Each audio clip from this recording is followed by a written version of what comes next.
समय कभी वापस लौट कर नहीं आता, इसलिए इस समय को अपनी लक्ष्य की समस्याओं के बारे में सोचकर यूं ही गवा मत दो, बल्कि अपने लक्ष्य पर अपना ध्यान केंद्रित करने की इस प्राचीन विधि को जान लो।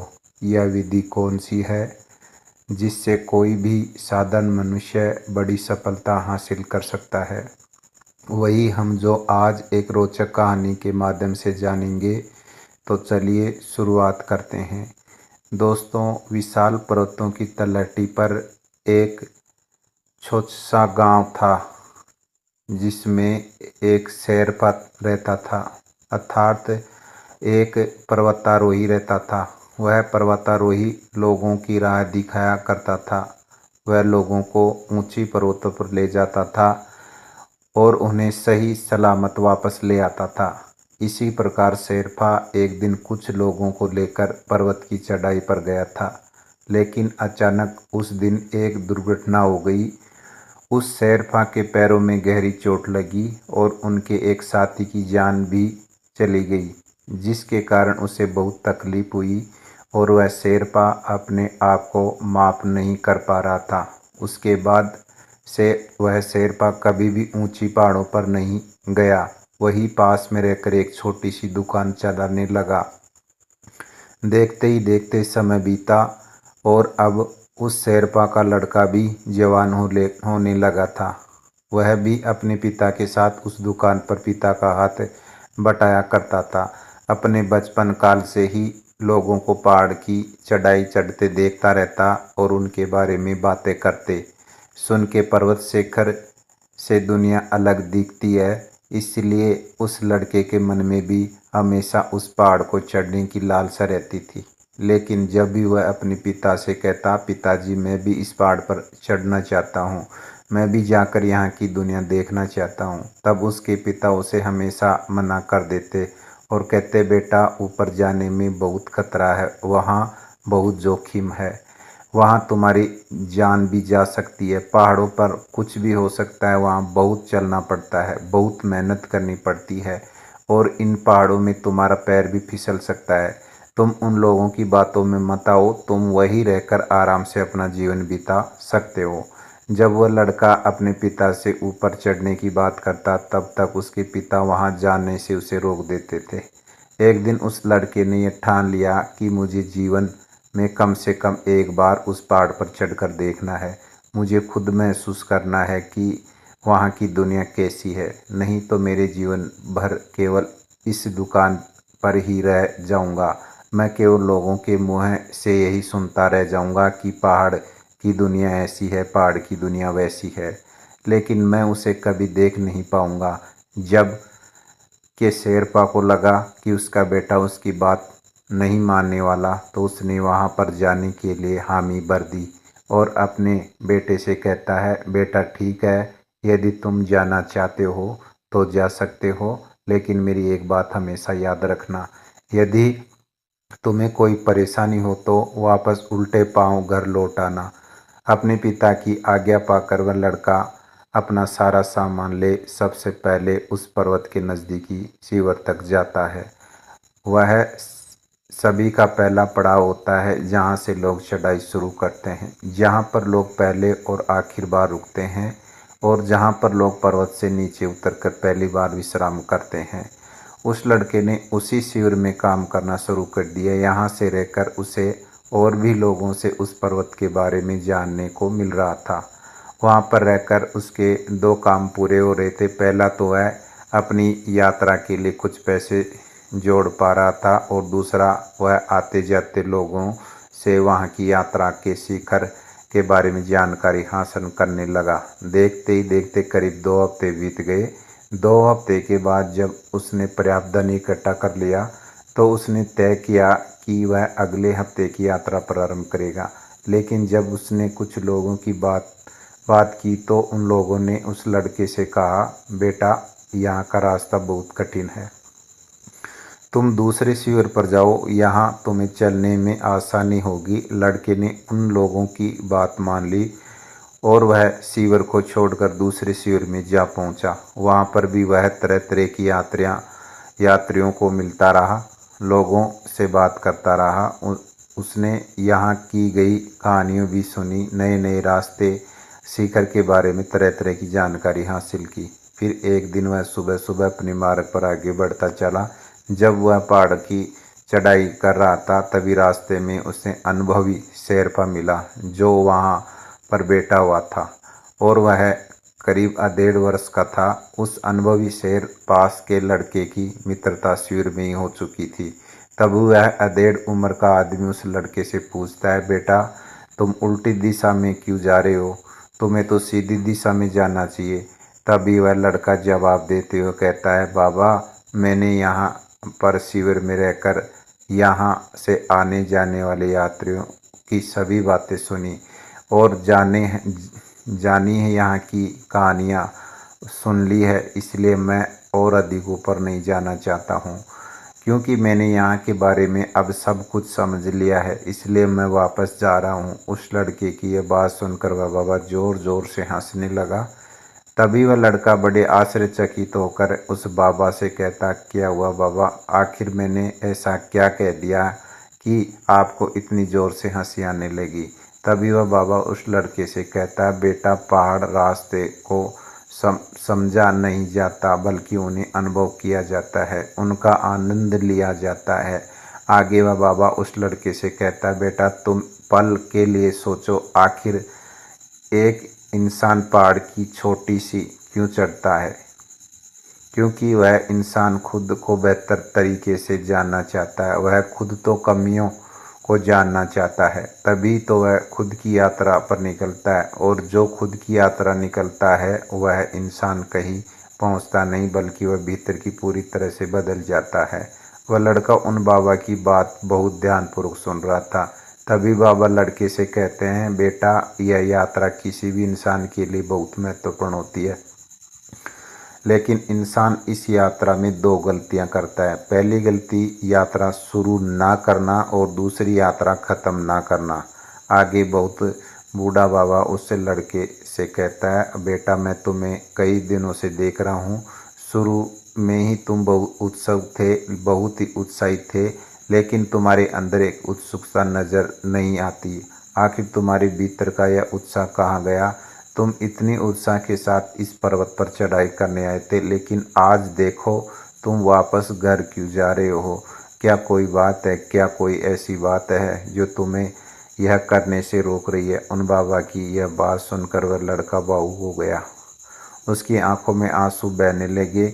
वह उस बाबा से कहता है, बाबा मेरे पिताजी पहले लोगों को पहाड़ पर ले जाया करते थे और उन्हें सही सलामत वापस भी लाया करते थे, लेकिन एक दिन एक दुर्घटना घट गई, उनका पैर फिसल गया जिस कारण उन्हें पैर में गंभीर चोट आई और उनके साथ उनका एक साथी भी मारा गया। इस प्रकार उस लड़के ने अपने पिता की बात बीती हुई उस घटना के बारे में उस बाबा को सब कुछ बता दिया। वह बाबा उस लड़के को सारी बातें ध्यानपूर्वक सुन रहा था। फिर वह उस लड़के से कहता, बेटा तुम्हारे पिता बहुत बहादुर थे, लेकिन अनजाने में तुम्हारी अवचेतन मन में उन सभी डर को बैठाए जा रहे हैं जिस डर से तुम्हारा कभी कोई भला नहीं होगा। तुम इस डर के कारण कभी अपने जीवन में आगे नहीं बढ़ पाओगे। यह डर तुम्हें पल पल कुछ भी नया करने को रोकता रहेगा। इस पर वह लड़का उन बाबा से कहता है, तो फिर मुझे क्या करना चाहिए? तभी वह बाबा उस लड़के से कहता है, बेटा इसका तो केवल एक ही रास्ता है कि जिससे तुम्हारे भीतर बैठा हुआ डर हमेशा के लिए तुमसे दूर हो जाएगा, लेकिन उसके लिए मेरी एक शर्त है। कि इस पर वह लड़का कहता, बाबा बोलिए आपकी क्या शर्त है? तभी वह बाबा उस लड़के से कहता है, बेटा जब तुम्हारा हार मानने को मन करे या फिर यात्रा छोड़ने का मन करे तो तुमको मेरी बात बहुत ही शांतिपूर्वक और ध्यान से सुननी होगी। क्या तुम इसके लिए तैयार हो? वह लड़का कुछ देर के लिए सोच में पड़ गया और मन ही मन में सोचने लगा कि आज तक मुझे इस तरह से किसी ने यही नहीं समझाया हो सकता है कि बाबा सचमुच मेरे मन से डर निकाल दे और मैं अपने जीवन में कुछ हासिल कर पाऊँ। यदि मैं यूं ही चलता गया तो पिताजी फिर मुझे कभी नहीं वापस लौटने देंगे और ना ही मुझे कभी यह करने को देंगे जो मैं करना चाहता हूँ। इसलिए मुझे एक बार इन बाबा की बात मान लेनी चाहिए। वह सोच विचार कर वह उन बाबा की बात मान लेता है और अगले ही दिन सुबह सुबह दोनों पर्वत की चढ़ाई के लिए निकल पड़ते हैं।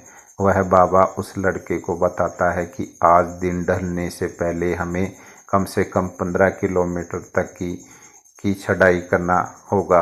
वो लोग धीरे धीरे करके आगे बढ़ते रहे। जैसे जैसे वह पहाड़ पर चढ़ते जा रहे थे, रास्ता भी कठिन होता जा रहा था, रास्ता भी सफल होता जा रहा था। चलते चलते करीब उन्होंने 3 किलोमीटर का रास्ता तय कर लिया। तभी अचानक उस लड़के ने एक सुंदर दृश्य देखा।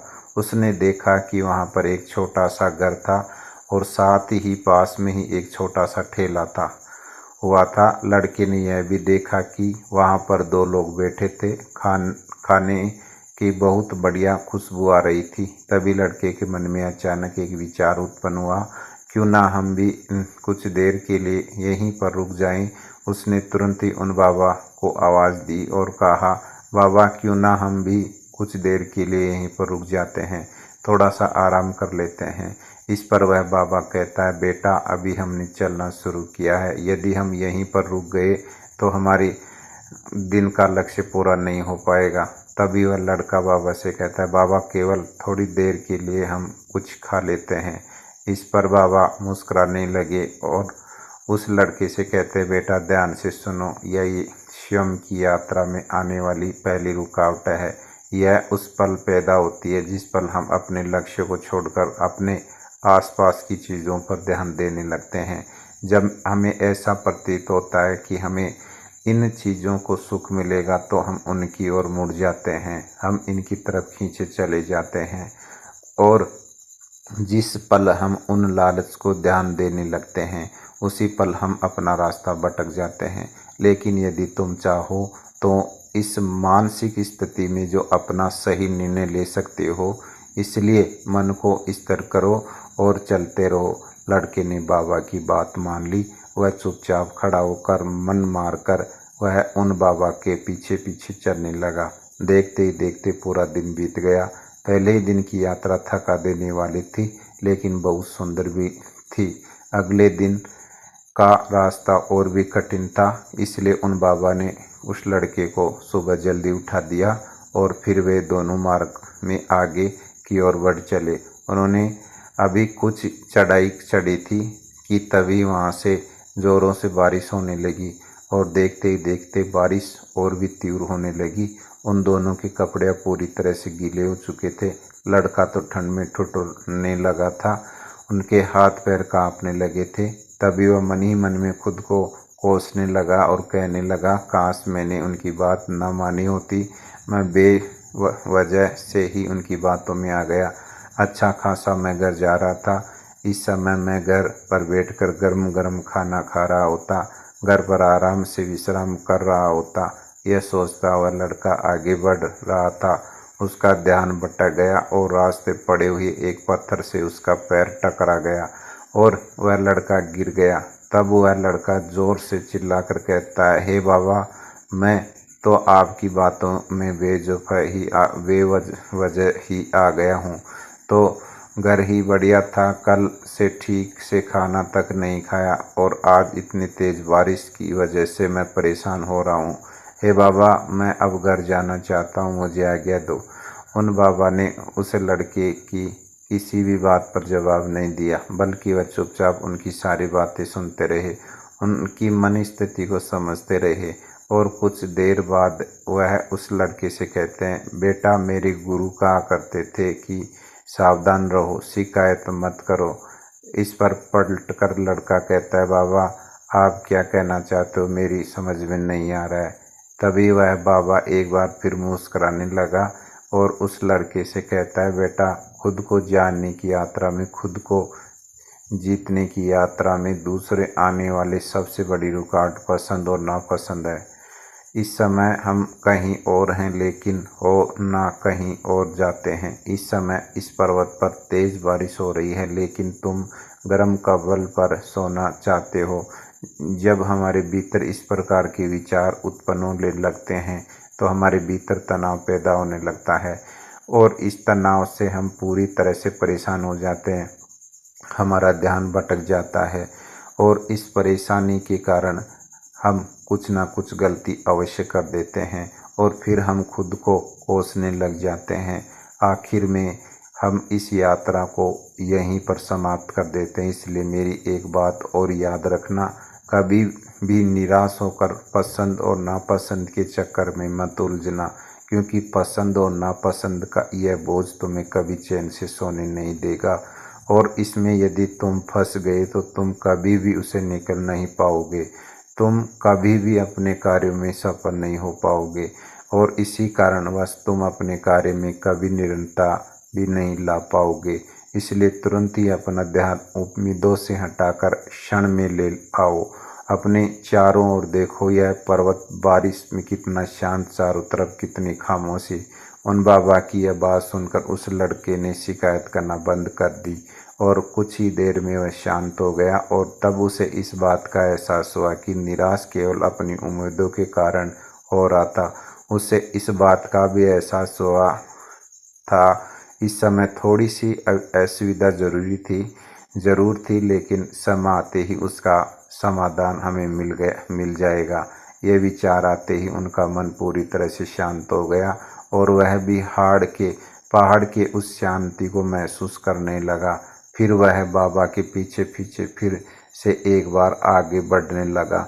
देखते ही देखते अब 2 दिन निकल चुके थे। अगले दिन सुबह की यात्रा शुरू करने से पहले उस लड़के मन की पुरानी बातें घूम रही थी और अब उस पर आलस हावी होने लगा था। अब उनके मन में तरह तरह के विचार आने लगे थे। वह लेटे लेटे ये सोच रहा था कि मैं अब और चढ़ाई करके क्या करूँगा, मेरा ऊपर जा कोई लाभ नहीं, मुझे ऊपर जाकर क्या फ़ायदा मिलेगा। जो लोग अब तक शिखर पर जा पहुँचे उन्हें भी तो कुछ खास नहीं मिला, तो फिर मैं भला इतनी मेहनत क्यों करूं? यदि इतनी मेहनत मैं अपने पिताजी के साथ अपने पिताजी की दुकान पर करूं तो यहाँ कुछ मुझे अवश्य लाभ होगा। यह लड़का लोटे लोटे इन्हीं विचारों से खोया हुआ था। तभी वो बाबा उस लड़के से कहते हैं, बेटा याद करो तुमने ये यात्रा क्यों शुरू की थी? तुमने यह यात्रा शिखर पर जाने के लिए नहीं की थी, तुमने तो यह यात्रा अनुभव प्राप्त करने के लिए की थी, खुद को जीतने के लिए की थी और यह पूरी यात्रा ही शिखर है। उन बाबा के मुख से यह सुनकर वह लड़का कुछ देर के लिए सोच विचार में पड़ गया। फिर वह उन बाबा से कहता है, बाबा आप ठीक कहते हो, लेकिन अब मुझे और ऊपर जाने की कोई इच्छा नहीं है। अब मेरा बिल्कुल भी मन नहीं है कि मैं आगे की यात्रा करूं। इस पर बाबा उस लड़के से कहते हैं, हे बेटा, भारीपन और दिमाग की सुस्ती, बहुत नींद आना, थकावट लगना और कुछ भी करने की इच्छा न होना, यह सभी मन की विकार हैं। तुम इन विकारों में फंस गए हो। इसका अर्थ यह हुआ कि तुम एक जेल में बंद हो जाओगे और उस जेल में रहते हुए तुम्हें थोड़ी सी भी कठिनाइयाँ के आते ही हार मान लोगे, क्योंकि यहाँ पर तुम्हारी बुद्धि की तर्क शक्ति भी तुम्हारा साथ नहीं दे पाएगी।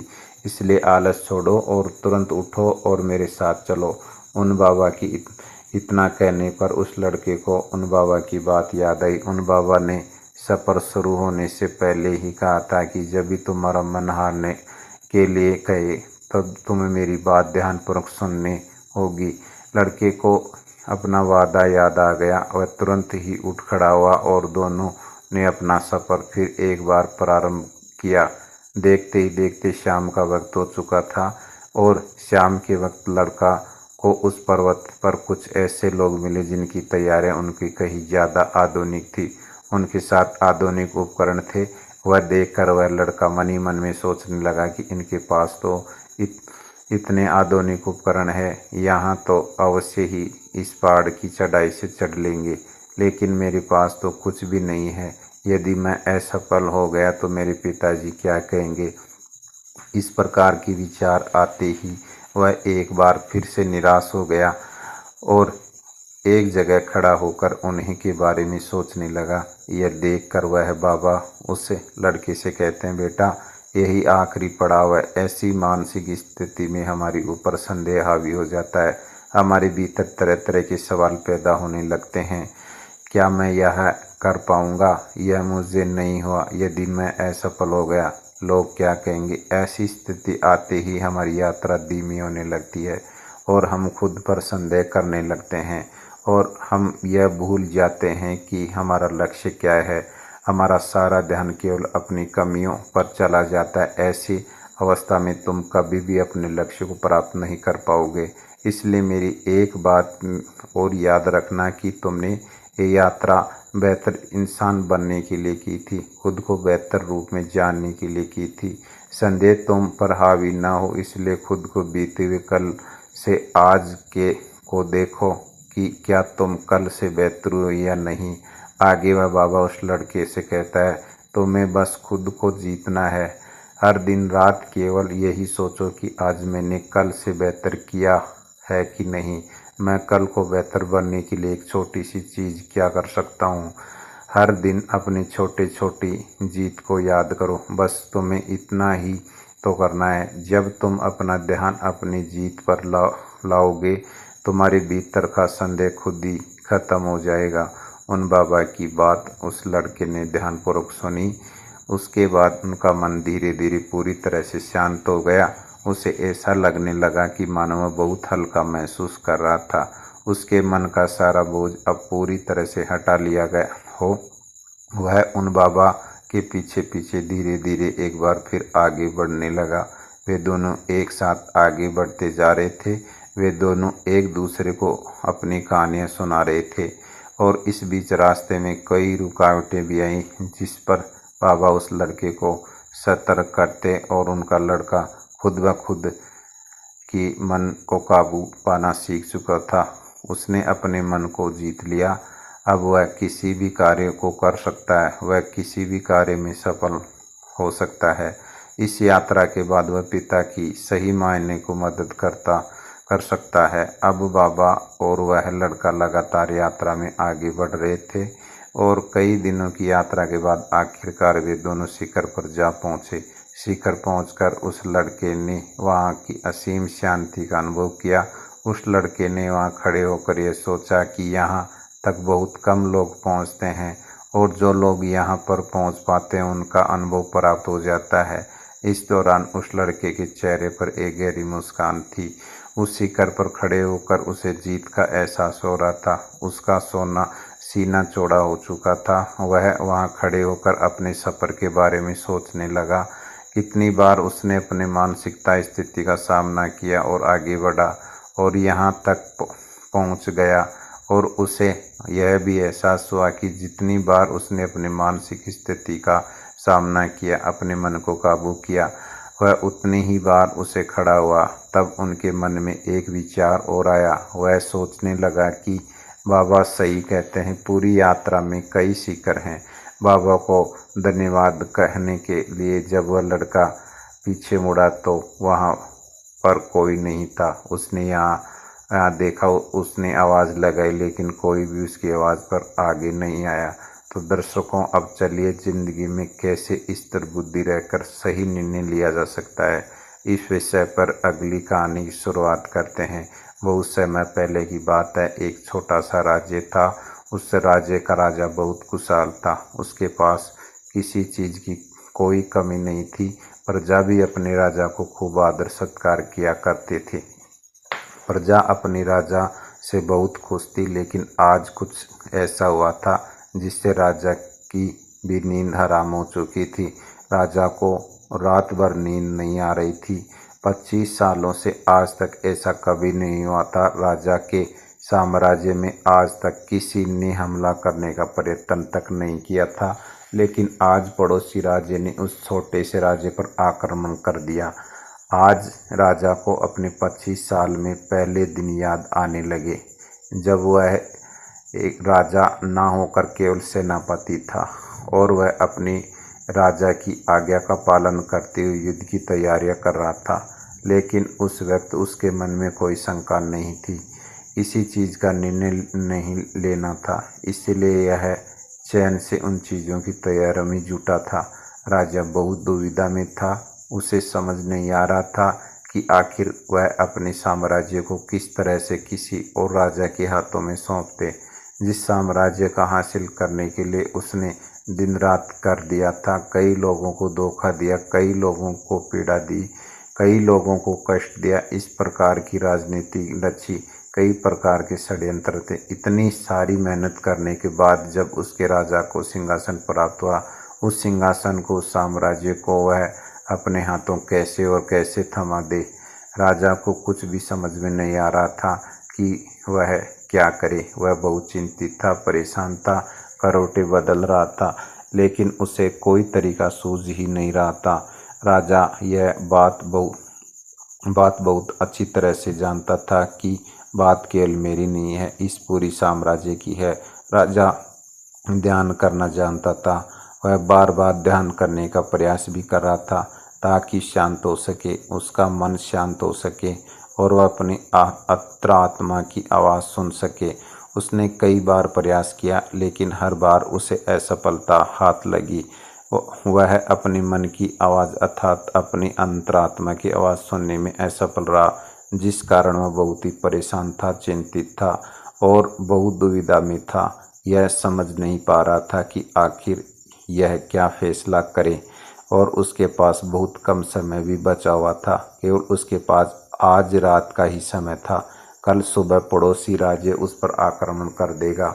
यदि वह केवल अपने लिए फैसला करता तो इस साम्राज्य के लाखों लोगों की जान जा सकती थी, और यदि वह इस पूरे साम्राज्य के लिए सोचता है तो उसे पड़ोसी राज्य के राजा सामने झुकना होगा, उनका सम्मान करना होगा और अपने हाथों इस साम्राज्य को उन्हें सौंपना होगा। राजा बहुत दुविधा में था, अत्यधिक परेशान था। आखिरकार अपने महल की छत पर पहुंचा, जहां ठंडी ठंडी हवाएं बह रही थी। रात का समय था, चारों तरफ सन्नाटा था, खामोशी थी। राजा ने छत पर पहुंचकर आसमान की तरफ देखा। आसमान में एक पक्षी निडर होकर उड़ रहा था, अपनी ही मस्ती में, अपने ही अंदाज में। उसे रोकने वाला कोई न था। उस पक्षी को देखकर राजा को यह एहसास हुआ कि जब तक कोई व्यक्ति अकेला होता है तब तक वह मस्त होता है, अपने में खोया हुआ होता है। उसे किसी प्रकार की कोई जिम्मेदारी नहीं उठानी पड़ती है। वह जब चाहे, जैसा चाहे वैसा फैसला ले सकता है। लेकिन जब हमारे सर पर जिम्मेदारी आ जाती है तो फिर एक आदमी अकेलापन, अपनी मस्ती, अपनी आज़ादी खो बैठता है, क्योंकि उसके सर पर जिम्मेदारियां हैं। उसे हर चीज़ देखनी, समझनी और ऐसे बहुत से लोगों को सोच समझ कर ही कोई निर्णय लेना है। काफ़ी समय बीत चुका था और अब तक राजा ने कोई निर्णय नहीं लिया था, और जब राजा को कोई भी रास्ता नजर न आया तो वह अपना घोड़ा लेकर अपने गुरु के आश्रम की ओर निकल पड़ा। राजा के गुरु भी बहुत ही सख्त थे। उन्होंने पहले ही राजा को यह चेतावनी दे रखी थी कि जब कोई ऐसी दुविधा ना पड़े, जब तक तुम्हारे पास कोई बड़ी समस्या ना पड़े, तुम्हें मेरी जरूरत पड़े, तब तक तुम यहाँ पर कभी मत आना। राजा अपना घोड़ा लेकर आश्रम पहुँचा। वहाँ पर जब उसने देखा तो उसके गुरु ध्यान में लीन थे। वह अपने गुरु को ध्यान को भंग नहीं करना चाहता था। अपने गुरु को ध्यान से देख उसके मन ही बार फिर वह द्वंद्व युद्ध चालू हो गया। उसका एक मन कहता है कि गुरु को ध्यान से वार लूं, तभी वहीं पर उसका दूसरा मन कहता नहीं नहीं, यदि गुरु को ध्यान से बाहर लाया गया तो वह उचित नहीं होगा, गुरु क्रोधित हो जाएंगे और फिर उसके बाद क्या होगा यह कोई नहीं जानता। द्वार पर खड़े होकर यह सब कुछ सोच रहा था, तभी तक आश्रम में आवाज आई, हिरण तुम दरवाजे पर खड़े होकर क्या कर रहे हो, भीतर आओ। राजा आश्रम की ओर भीतर गया और गुरु को प्रणाम करके कहता है, गुरुदेव आप तो मेरे मन की बातें भली भांति जानते हो। आपको यह भी पता होगा कि आज क्यों यहाँ पर आया हूँ, किस बात के लिए मैं चिंता के कारण मुझे नींद नहीं आ रही है। आप बताइए मैं क्या करूँ, किस तरह से कोई निर्णय नहीं ले पा रहा हूँ, मैं किस तरह से अपनी अंतरात्मा को आवाज़ सुनूं जिससे मैं निर्णय लेने में सफल होता हूँ, किस तरह से मैं एक सफल निर्णय लूँ, किस तरह से मैं अपने साम्राज्य को बचा पाऊँ। राजा की यह बात सुनकर कुलगुरु मुस्कुराने लगे और राजा से कहते हैं, हे राजन, हर इंसान के दो मन होते हैं, एक मन उसे कोई काम करने के लिए प्रेरित करता है तो दूसरा मन उसी काम को टालने का प्रयास करता है, उस काम को पीछा छोड़ने का प्रयास करता है। इन्हीं दोनों मन के बीच में हम फंस कर रह जाते हैं। हम किसी एक तरह निर्णय नहीं ले पाते हैं, हम किसी एक दिशा की तरह नहीं बढ़ पाते हैं। ऐसे समय में हमारे मन में सवाल उत्पन्न होने लगते हैं, जो कि फैसला हम लेने जा रहे हैं क्या वह सही है। फिर भी गलत स्थिति में हमेशा आधी अधूरी हो जाती है और यह हमें अपने पूरी जीवन पर भर पछताने के लिए मजबूर कर देते हैं। तभी वह राजा कहता है कि गुरुवर्य, तो मैं जानना चाहता हूँ और मैं भी इसी शंका में फंसा हुआ हूँ। मैं यहाँ से निकल नहीं पा रहा हूँ। मुझे यह नहीं समझ आ रहा है कि मैं किस तरह जाऊँ और मैं कैसे सही निर्णय लूँ। मैं कैसे अपनी अंतरात्मा की आवाज़ सुनूँ जिससे एक सही निर्णय ले पाऊँ। आप मुझे कृपा करके कोई मार्ग दिखाकर कोई सही तरीका बताइए जिससे मैं सफल और सही निर्णय ले पाऊँ, जिससे मुझे जीवन भर पछतावा न हो। तभी गुरु उस राजा की बात सुनकर एक बार फिर मुस्कुराने लगे और राजा से कहते हैं, राजन, जीवन में कोई भी फैसला गलत या सही नहीं होता है। तो हमारे मन की संरचना, वह तो हमारे मन का माया जाल है। वास्तविकता तो यही है कि जो होना है वही होता है। हमारी और तुम्हारे करने से कुछ भी नहीं होने वाला है, कुछ भी नहीं बदलेगा। लेकिन फिर भी हम अपने अहंकार में सोचने लगते हैं, हम जैसा चाहते हैं हम वैसा ही करेंगे और जैसा हमें चाहिए बिल्कुल वैसा ही होगा। हम यही सोचते हैं कि हम अपने फैसले से दुनिया बदल सकते हैं, इसलिए हम ये सही और गलत के चक्कर में फंस कर रह जाते हैं और हम कोई भी कदम आगे नहीं उठा पाते हैं, कोई भी निर्णय नहीं ले पाते हैं। लेकिन वास्तविकता तो यही है कि फैसला कभी भी गलत और सही नहीं होता। मान लीजिए कि आज तुमने एक गलत फैसला भी ले लिया तो भी तुम्हें भविष्य में आगे चलकर सही सीख देगा। यदि तुमने एक सही फैसला ले लिया तो तुम्हारी कामयाबी बन जाएगी और यह तुम्हारे लिए आगे का रास्ता खोल भी देगा। देखा जाए कि वास्तविकता तौर पर दोनों परिस्थितियों में तुम्हारा ही फायदा है, तुम्हारी उन्नति है। कम से कम ऐसे तो तुम एक जगह पर ठहरे हुए तो नहीं हो, तुम्हारा मन इस शंका में फंसा हुआ तो नहीं है, तुम इस माया जाल से निकल चुके हो। तभी वह राजा उन गुरु से कहता है कि गुरुवर, आप कहना क्या चाहते हो?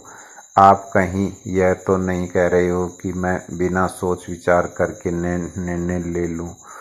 क्या ऐसा करना मूर्खता परिणाम नहीं होगा? आज मेरे ऊपर लाखों लोगों की जिम्मेदारियां हैं और मैं ऐसे ही कोई भी फैसला कैसे ले सकता हूँ?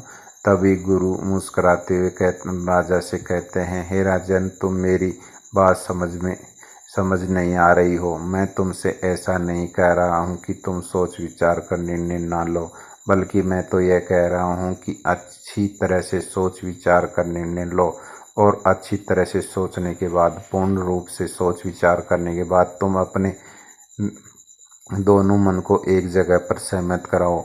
यदि तुम अपने दोनों मन को एक निर्णय पर ला पाए, एक काम के लिए और एक दिशा ला पाए, तो यही फैसला तुम्हारी अंतरात्मा का फैसला होगा।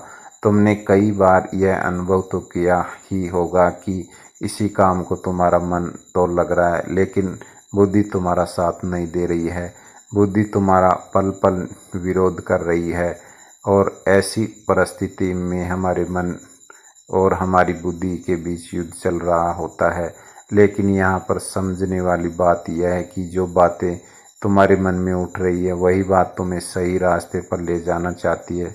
वही पर तुम्हारी बुद्धि तर्क वितर्क करके उस रास्ते को साफ करना चाहती है, सभी प्रश्नों का निवारण करना चाहती है। जैसे मान लो कि तुम एक पहाड़ी पर जाना चाहते हो जहाँ पर तुम्हें यह पता चला कि यहाँ ढेर सारा सोना है, लेकिन इसके लिए तुम्हें घने जंगलों से होकर गुजरना होगा। तुम्हारा मन वहाँ जाने के लिए तैयार है, वह सोने को पाना चाहता है, लेकिन तुम्हारी बुद्धि तुमसे यह कह रही है कि जंगल बहुत घना है और बहुत खतरनाक भी है। वहाँ पर तरह तरह के विशाल जानवर रहते हैं, तरह तरह के जंगली जानवर रहते हैं और उसका रास्ता भी सुरक्षित नहीं है। वहाँ पर चोर, डाकू और लुटेरे भी हो सकते हैं, पर पता नहीं वहाँ पर रास्ते में कुछ खाने पीने को मिलेगा या नहीं मिलेगा। अब तो हमारी जान भी खतरे में हो सकता है। सारे प्रश्न हमारी बुद्धि खड़ी रहती है, लेकिन इसका अर्थ यह नहीं कि तुम्हारी बुद्धि तुम्हें रोकने का प्रयास कर रही है, बल्कि तुम्हें सतर्क कर रही है। और जब तक तुम अपनी बुद्धि के सवालों का निवारण ना कर लो, तब तक आगे बढ़ना मूर्खता का परिणाम ही होगा। ऐसे रास्ते पर जाने से पहले तुम्हें अपने खाने पीने की सामग्री का इस्तेमाल करना होगा। उसके बाद सुरक्षा के लिए कुछ हथियार और कुछ सैनिकों को साथ लेना होगा। और जब तुम्हारी बुद्धि पूरी तरह से संतुष्ट हो जाए, तब उसके सभी सवालों का निवारण तुम कर लो। तब तुम आगे बढ़ सकते हो, क्योंकि अब तुम्हारी बुद्धि के सभी सवालों का निवारण हो चुका है। लेकिन कुछ ऐसे लोग भी होते हैं जिन्हें पता होता है कि उस पहाड़ी पर खजाना है, लेकिन फिर भी वह यह भी नहीं जानते हैं कि रास्ता बहुत कठिन है, लेकिन वह अपनी यात्रा कभी शुरू नहीं करते। अतः बात और है, हो सकता है कि तुम्हें वहां पहुंचकर कोई खजाना ना मिले और तुम्हें वहां से खाली हाथ लौटना पड़े, लेकिन तुम्हें इस सत्य को भी जान लेना आवश्यक है कि जो होना होता है वही होता है। उसका अफसोस करके कोई मतलब नहीं। तुमने तो अपनी पूरी कोशिश की, तुमने तो अपना पूरा प्रयास में लगा दिया था, लेकिन उसके बाद भी तुम्हें सफलता नहीं मिली, तो इसका अर्थ यही है कि वहां पर तुम्हारे लिए जो होना था वही हुआ। इसका अफसोस करके कोई अर्थ नहीं, लेकिन उसे यूं ही जाने भी नहीं देना चाहिए। उस हार से, उस अनुभव से हमें सीखना चाहिए, कि उसे सीख लेनी चाहिए कि इसके बारे में। उसके बाद तुम्हें अपनी कोशिशों को और भी ज़्यादा बेहतर बनाना चाहिए। सिर्फ इसी चीज़ का काम करना चाहिए, ना व्यर्थ बैठकर पश्चाताप करना चाहिए, अफसोस करना चाहिए। तुम्हें बस यही समझाना चाहता हूँ कि अंतरात्मा की आवाज़ हमें तब तक सुनाई देती है जब तक हमारा मन और हमारी बुद्धि दोनों एक बात का पूर्ण रूप से सहमत हो जाती है। तभी वह गुरुवर उस राजा को सावधान करते हुए कहते हैं कि राजन, मेरी बात और अपने दिमाग उसमें अच्छी तरह से बैठा लेना। जब भी कोई हानि होती है तो वह अपने पीछे पश्चाताप और अफसोस जरूर छोड़कर जाती है। तुम्हें हमेशा अपने हार पर ऐसा ही लगेगा। यदि मैंने कुछ ऐसा कर दिया होता तो शायद मैं सफल हो गया होता। और यही पश्चाताप, यही अफसोस तुम्हें हर काम के पीछे नजर आएगा। जिस काम में तुम असफल हुए हो, उस जब भी कोई व्यक्ति असफल होता है तो वह यही सोचता है कि यदि मैंने इस काम को इस तरीके से कर दिया होता, फिर उसके कहे के अनुसार कर दिया होता, तो शायद ही मैं सफल हो चुका होता। लेकिन वास्तविकता तो यही है कि तुम्हें कभी भी इस बात का एहसास नहीं होने देगी तुम्हारे साथ क्या तय किया गया है और तुम्हारे साथ क्या होने वाला है। हाँ, यह बात और ही सचेत और भी कुछ जागरूक लोग ही इस बात को जान पाते हैं कि उनके साथ आगे क्या होने वाला है। इसलिए कभी भी उस चीज़ को होने के पश्चाताप नहीं करते, उसका अफसोस नहीं करते, क्योंकि उन्हें पूरा पता है कि आखिरकार क्या होने वाला है। और वह अपनी पूरी कोशिश करती, उसके बाद जो कुछ होना था वह तो होना ही है। उसमें पछतावा करके क्या लाभ। किंतु जिन लोगों को अपने फैसले पर यकीन नहीं होता है, वह हमेशा केवल सोचते ही रह जाते हैं। वह हमेशा अतीत के बंधनों में बंधे रह जाते हैं, दुखी रहते हैं, रोते रहते हैं, लेकिन वह अपने जीवन में कुछ नहीं कर पाते हैं। एक बुद्धिमान व्यक्ति वह भली भांति जानता है कि अतीत को बदला नहीं जा सकता है, उसे सीख कर जरूर ली जा सकती है, लेकिन उस पर बैठकर अफसोस करना व्यर्थ है। किंतु वर्तमान में हम सही निर्णय ले सकते हैं और भविष्य में जो हमारे हाथों में ही है नहीं। इसके बाद गुरु ने राजा को वहां से जाने का आदेश दिया और वह वापस से ध्यान में लीन हो गए। और गुरु की सारी बातें सुनकर राजा के मन में द्वंद्व युद्ध चल रहा था। वह पूरी तरह शांत हो चुका था। राजा वापस महल लौटा और उसने शांतिपूर्वक अपने मन और अपनी बुद्धि को एक ही निर्णय पर सहमत करवाया, और वह कि हम युद्ध लड़ेंगे। जब राजा के मन से यह निर्णय उठा तो उनकी बुद्धि ने उसने सामने इस प्रकार सवाल उत्पन्न कर दिए, जैसे ही हमारी सेना बहुत छोटी है, हम उनके सामने टिक नहीं पाएंगे और पड़ोसी राज्य के पास एक विशाल सेना है, हमें चुटकियों में मसल सकती है। उनके पास तरह तरह के हथियार हैं और लड़ने का कौशल भी है। ऐसे ही इस प्रकार का सवाल उसकी बुद्धि उससे कर रही थी। उन सभी प्रश्नों का जवाब देते हुए राजा आगे बढ़ता चला गया और उसी निर्णय पर पहुंचा, हम युद्ध लड़ेंगे। यदि हम सही रणनीति से सही तरीके से युद्ध लड़े तो हम एक छोटी सेना के साथ ही हमें उन्हें हरा सकते हैं। इसके बाद वह राजा चैन की नींद सो गया और अगले दिन अपने सेनापति को आदेश दिया कि हम युद्ध लड़ेंगे, सेना को तैयार करो। सेनापति ने राजा की आज्ञा का पालन किया। दोनों ही राज्य में घमासान युद्ध हुआ। हालांकि इस राज्य की सेना बहुत छोटी थी, बहुत कम थी, लेकिन राजा की सही रणनीति के कारण, राजा की सही नीतियों के कारण आखिरकार राजा ने इस युद्ध को जीत ही लिया। आज की रहस्यमय गौतम बुद्ध की कहानी से आप जान पाओगे कि सांसारिक जीवन में रहते हुए भी आप कैसे चिंता और मुक्ति और परम सुख शांति कैसे पा सकते हैं। सन्यासी की बातें आप बिना सन्यास लेते हुए भी वैसे सुख शांति कैसे पा सकते हैं। तो चलिए इस कहानी की शुरुआत करते हैं। दोस्तों, कभी कभी हम जो सुनते हैं और समझते हैं वह पूरी तरह से सत्य नहीं होता है। आपने कई महापुरुषों की बातें सुनी होगी, कई बुद्धिमानी पुरुषों और गुरुदेवों की बातें सुनी होगी। उनका कहना यह होता है कि संसार जीवन मोह माया से भरा हुआ, हमारे रिश्ते, हमारा धन, हमारी इच्छाएं, यह सब माया जाल है और जीवन का असली लक्ष्य मोक्ष है, मुक्ति है। हमें आध्यात्मिक जीवन की ओर बढ़ना चाहिए। जब भी आप उनकी बातें सुनते हैं तो आपके मन में यह प्रश्न उठता है और यह प्रश्न यह है कि हमारा संसार जीवन में जीना व्यर्थ है। क्या हमें केवल आध्यात्मिक जीवन जीना चाहिए? क्या हमें खुद की खोज करनी चाहिए? क्या हमें संसार का सुख आनंद नहीं लेना चाहिए? जो लोग इस संसार में जीवन में फंसे हुए हैं उनका जीवन पूरी तरह से व्यर्थ है।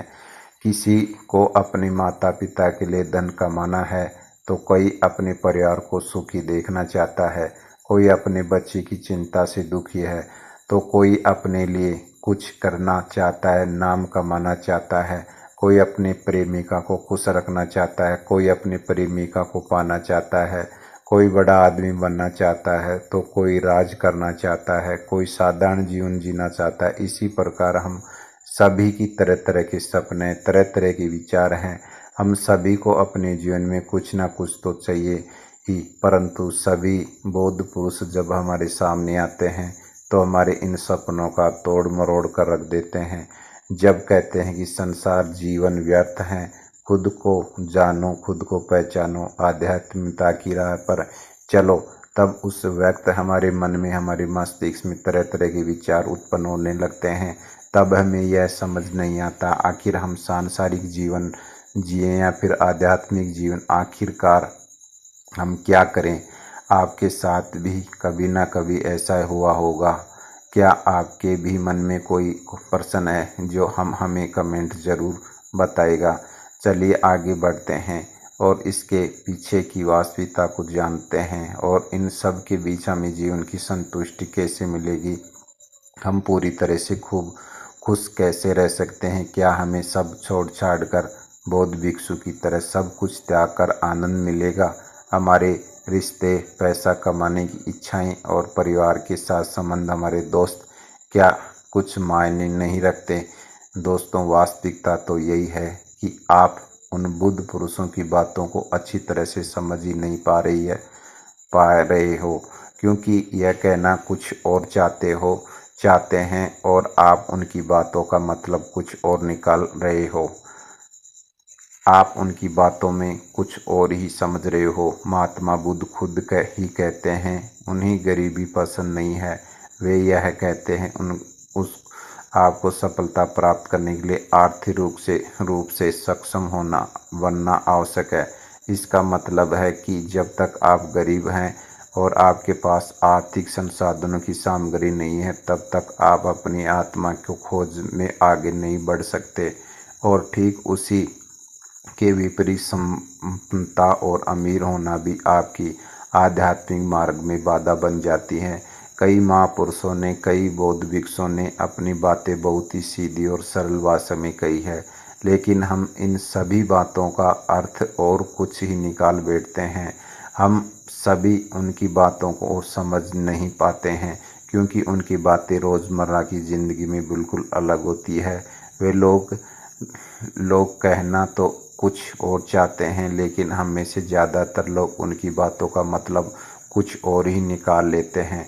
उसे अपने जीवन में उतार कर हम अपना पूरा जीवन पूरी तरह से बर्बाद कर लेते हैं। चलिए इस कहानी के माध्यम से समझते हैं। एक बार की बात है, महात्मा बुद्ध नगरवासियों को उपदेश दे रहे थे। महात्मा बुद्ध कह रहे थे कि संसार की मायाजाल में मत फंसो, संसार से ऊपर उठो और संसार से ऊपर उठकर ही तुम संसार को जी सकते हो। संसार में जो फंस गया उसने अपनी बुद्धि का इस्तेमाल नहीं किया। एक व्यक्ति जो समय से अच्छे कर्म नहीं करता है और बुरे कामों में जुट जाता है, वह आने वाले समय में बड़े दुखों का सामना कर सकता है, क्योंकि उसके बुरे कर्म उसके दुख के कारण बनाएंगे। इसलिए आप सभी इस संसार की मोह माया अर्थात इच्छा, लालच, क्रोध इत्यादि को ध्यानपूर्वक देते हुए अपने कर्म करो। इतना कहकर महात्मा बुद्ध ने अपना उपदेश समाप्त किया और वहाँ से चले गए। महात्मा बुद्ध जब वह उपदेश दे रहे थे तो वहाँ पर उस नगर में सबसे धनी व्यक्ति वहीं पर मौजूद था और उस व्यक्ति पर महात्मा बुद्ध की बातों का बहुत गहरा असर पड़ा। उसका मन अब संसारी जीवन में नहीं लगता, वह संसारी जीवन से हटने लगा था।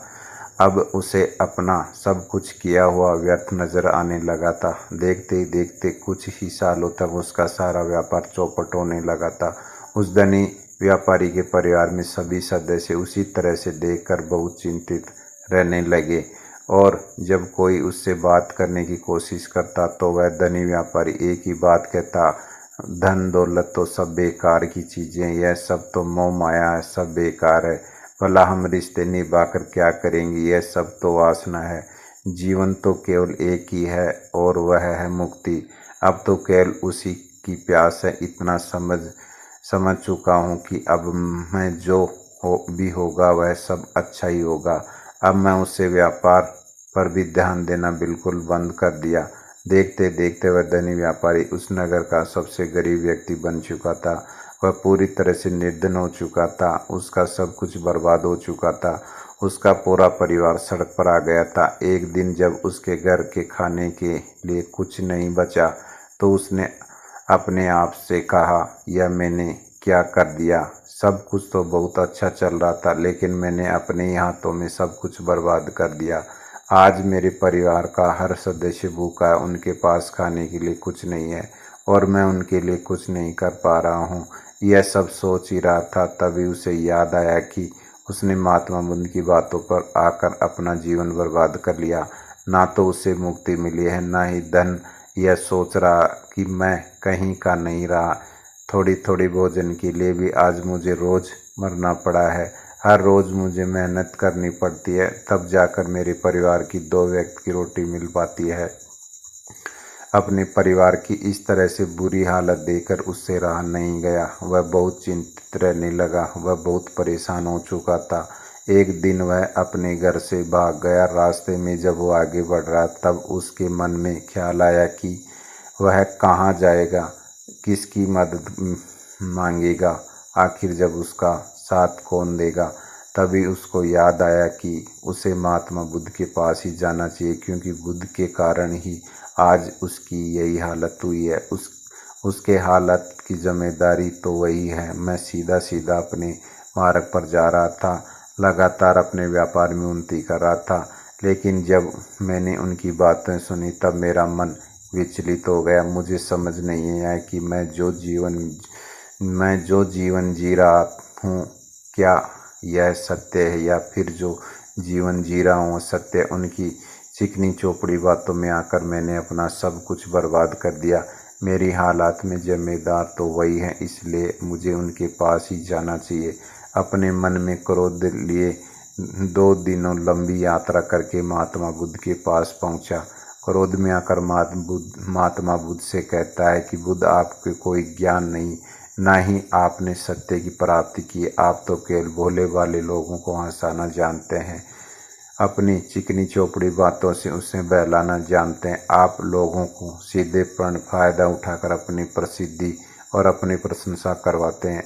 आप हमें सपने दिखाते हैं जो कभी पूरे नहीं हो सकते। मैं भी ऐसा ही एक सीधा साधा व्यक्ति था और मैं उस नगर का सबसे बड़ा धनी व्यक्ति था। आपसे मिलने से पहले कुछ ठीक चल रहा था। मेरे पास धन की कोई कमी नहीं थी, सारे ऐशो आराम थे, सारी सुख सुविधाएं थी। लेकिन जब से मैंने आपका उपदेश सुना था, आपसे इतना प्रभावित हो गया कि मैंने आपकी बातें को ही मानना शुरू कर दिया और वह सारी चीज़ों को छोड़ दी जो मुझे सांसारिक जीवन को जोड़ दी थी, अर्थात संसार की सारे मोह माया मैंने त्याग दी थी। और आज देखिए, आपकी वजह से मेरा परिवार भिखारी बन चुका है। एक छोटी सी कुटिया में रहता हूँ, यहाँ तक कि रोज़ खाने के लिए भी हमें तिल तिल मरना पड़ता है। आपकी वजह से पूरी तरह से बर्बाद हो चुका हूँ। उस व्यक्ति कि इतना कहने के बाद महात्मा शांति से मुस्कुराते हुए उस व्यक्ति से कहते हैं, आखिर तुम्हारे साथ क्या हुआ और तुमने मेरी बातों का क्या मतलब निकाला। इस पर यह व्यक्ति महात्मा बुद्ध को सारी बातें बता दी। आप कहते हैं कि धन दौलत की इच्छा करना, यह कामना, यह वासना से बुरी है। आप सांसारिक जीवन में बुरा कहते हैं और खुद संसार की में आकर भिक्षा मांगते हैं। आप आध्यात्मिक जीवन को अच्छा बताते हैं, किंतु मेरा एक प्रश्न, इस आध्यात्मिक जीवन से हमें क्या मिलता है, इसमें हमें क्या लाभ। अब आपने कहा था कि हमें आध्यात्मिक जीवन से सुख प्राप्त होता है, लेकिन मैंने तो जब भी आध्यात्मिक जीवन अपनाया है तब से मुझे केवल दुख ही दुख मिला है। यहाँ तक कि मेरे पास जो कुछ भी था वह भी सब कुछ खो बैठा। आप लोगों को झूठा सुख दिखाकर उन्हें अंधकार में ढकेल देते हो। क्या यह वास्तविकता नहीं है। इस पर महात्मा बुद्ध मुस्कुराते हुए उस व्यक्ति से कहते हैं कि बेटा, तुम बहुत देर से आए हो, तभी तुम विश्राम कर रात में आकर मैं तुम्हारे जीवन के सभी प्रश्नों के उत्तर दूंगा। पहले तो उस व्यक्ति ने इनकार किया, लेकिन महात्मा बुद्ध के आग्रह पर वह व्यक्ति महात्मा बुद्ध की बात मान गया और आश्रम में जाकर विश्राम करने लगा। रात्रि के बाद महात्मा बुद्ध उस व्यक्ति के पास आए और कहा, बेटा, मैंने एक व्यक्ति की बात सुनी। यह कह रहा था कि एक हाथी हवा में उड़ रहा था और वह अपने पैर से तेजी से मारते हुआ हवा में चला जा रहा था। उसने तो वह भी देखा कि एक बड़ी मछली अपने पैरों से जमीन पर चल रही थी और एक कुत्ता समुद्र की गहराई में सांस ले रहा था। इतना कहकर महात्मा बुद्ध शांत हो गए। वह व्यक्ति महात्मा बुद्ध की सारी बातें सुनकर महात्मा बुद्ध से कहता है, तथागत, उसके आगे क्या हुआ? आखिरकार आप चुप क्यों गए? तभी महात्मा बुद्ध उस व्यक्ति को समझाते हुए कहते हैं, बे, क्या तुम्हें लगता है कि ऐसा वास्तव में हो सकता है? इस पर व्यक्ति जवाब देते हुए कहता है कि बुद्ध, अगर आप कह रहे हो तो आप अवश्य ही सच होगा, क्योंकि आप इतने बड़े ज्ञानी हैं, आपने सत्य की प्राप्ति की है, तो आपको आपके मुख से निकला हुआ हर शब्द तो सत्य ही होगा। तभी महात्मा बुद्ध मुस्कुराते हुए उस व्यक्ति से कहते हैं, बेटा, क्या तुमने कभी पहले ऐसा कभी होते देखा? क्या तुमने कभी किसी हाथी को देखा जो पैर के साथ हवा में तेजी से उड़ता जा रहा हो? इसके जवाब में वह व्यक्ति कहता है, तथागत, मैंने तो कभी नहीं देखा। तभी महात्मा बुद्ध कहते हैं कि तुमने मुझे प्रश्न क्यों नहीं किया, आखिर यह हाथी आकाश में कैसे उड़ सकता है? इसके जवाब में व्यक्ति कहता है कि तथागत, आपके मुख से सुनकर मुझे ऐसा लगा कि मानो वह सत्य ही हो, और आप कह रहे तो सत्य ही होगा, इसलिए मैंने आपसे एक भी प्रश्न नहीं किया। अभी महात्मा बुद्ध इस व्यक्ति को समझाते हुए कहते हैं कि कभी भी किसी की बातों पर मत जाना, बल्कि खुद विचार करो, स्वयं सोचो कि इस बात की कितनी सच्चाई है। जो व्यक्ति कह रहा है, क्या यह सच है? आखिर यह कहना चाहता क्या है? हो सकता है कि वह कुछ और कहना चाहता हो और तुम उसका अर्थ कुछ ही निकाल रहे हो, कम से कम तुम्हें एक बार प्रश्न करके यह समझना तो चाहिए कि आखिरकार यह कहना क्या चाहता है। अगर तुम मुझसे पूछते हो आखिर वह हाथी हवा में कैसे उड़ सकता है, तो इसका जवाब मैं तुम्हें अवश्य देता। मैं तुम्हें ऐसा बताता हूँ, एक छोटा सा बच्चा अपने खिलौनों के साथ खेल रहा है। वह हाथी को हवा में उड़ा रहा है और कुत्ते को पानी में डुबा रहा है, और रही बात मछली की तो वह उसे जमीन पर चला रहा है। क्या ऐसा संभव नहीं हो सकता? उसके जवाब में व्यक्ति कहता है कि हाँ, बिल्कुल ऐसा हो सकता है। महात्मा बुद्ध उस व्यक्ति को कहते हैं, इसी प्रकार मैं कभी किसी को निर्धन या गरीब होने नहीं कहता। निर्धनता या गरीबी तुम्हारे विकास में बाधक बन जाती है, जिससे तुम कुछ नहीं सोच पाते हो, ना ही कुछ समझ पाते हो। भिक्षुओं को देखो, जब उन्होंने इन्हीं भोजन की आवश्यकता होती है तो वह भिक्षा मांगने के लिए निकल पड़ते हैं, लेकिन वह भिक्षा कहाँ आती है? इसके जवाब में व्यक्ति कहता है, तथागत हर कोई रोज मेहनत करता है ताकि उसके परिवार का पालन पोषण हो सके। जो वह मेहनत करता है उसके बदले उसे कुछ पैसे मिलते हैं। उन पैसों से भोजन खरीदता है और वही भोजन वह आपको भी सौंप देता है, और वही भिक्षा में आती है। तभी महात्मा बुद्ध उस व्यक्ति की एक प्रश्न कहते हैं, बेटा यह बात तो सत्य है, लेकिन तुम क्या मुझे यह बता सकते हो कि आखिर यह धन कहाँ से आता है? इनका जवाब देते हुए व्यक्ति कहता है, तथा धन तो सभी लोग अर्जित करते हैं, सभी कमाते हैं। तभी महात्मा बुद्ध इस व्यक्ति को समझाते हुए कहते हैं कि ठीक इसी प्रकार दुनिया में यदि हर कोई भिक्षा मांगने लग जाए, आखिरकार भोजन कहाँ से आएगा? अनाज कौन उगाएगा? व्यापार कौन करेगा? और लोगों की रक्षा के लिए धन कहाँ से इकट्ठा होगा? लोगों की जरूरतों कैसे पूरी होगी? यह सुनकर व्यक्ति थोड़ा सा अचरज में पड़ गया, और महात्मा बुद्ध कहता, किंतु हित आप ही कहते हो। मनुष्य की इच्छा, कामना और वासना, लालच और क्रोध सभी मनुष्य के विकार हैं, और हमें इनसे दूर रहना चाहिए, तभी अज्ञानी कहलाता है। तभी महात्मा बुद्ध कहते हैं, बेटा मैं तो अभी भी यही कह रहा हूँ कि मनुष्य को इन सभी चीज़ों से दूर रहना चाहिए। इस पर व्यक्ति महात्मा बुद्ध की बात काटते हुए कहते हैं, तथागत और दुनिया तो ऐसे चल रही है, इसके बिना भला ये संसार कैसे चल सकता है? हर किसी को पैसा की जरूरत के बिना पैसे के वह अपने परिवार को नहीं चला सकता, वह अपने परिवार का पालन पोषण नहीं कर सकता, वह अपने परिवार के लिए भोजन नहीं ला सकता। यदि वह पैसे नहीं कमाए तो वह भूखा मर जाएगा। तभी महात्मा बुद्ध कहता है, बेटा यह संसार इन चीज़ों से नहीं चल रहा है, इन चीज़ों से बिगड़ रहा है। इस पर व्यक्ति कहता है, तथागत आखिर आप क्या कहना चाहते हो? मैं आपकी समझ में नहीं आ रहा है, आपकी बात समझ में नहीं आ रहा है। संसार में इच्छा, कामना, वासना और क्रोध ही है, और जब हम इनका त्याग कर देते हैं तब आध्यात्मिक मार्ग की ओर आगे बढ़ते हैं, अर्थात मुक्ति मार्ग पर, यानी कि हम सन्यासी के मार्ग पर चलते हैं। तो इस पर महात्मा बुद्ध जवाब देते हुए कहते हैं, बेटा तुमने जो कुछ कहा यह भी एक बहुत बड़ा सत्य है। इच्छा, कामना, वासना और क्रोध ऐसी बुरी भावनाओं को छोड़ देने से हम संसार छोड़कर सन्यासी हो जाते हैं। उन्हीं सभी चीज़ों को छोड़कर भी हम संसार में जी सकते हैं, धन कमा सकते हैं, मान पद प्रतिष्ठा सम्मान कमा सकते हैं, क्योंकि हम सब अपना कर्म ही करते रहते हैं। एक किसान खेती करता है, वह अपनी खेती के बिना बुरी भावनाओं के भी कर सकता है।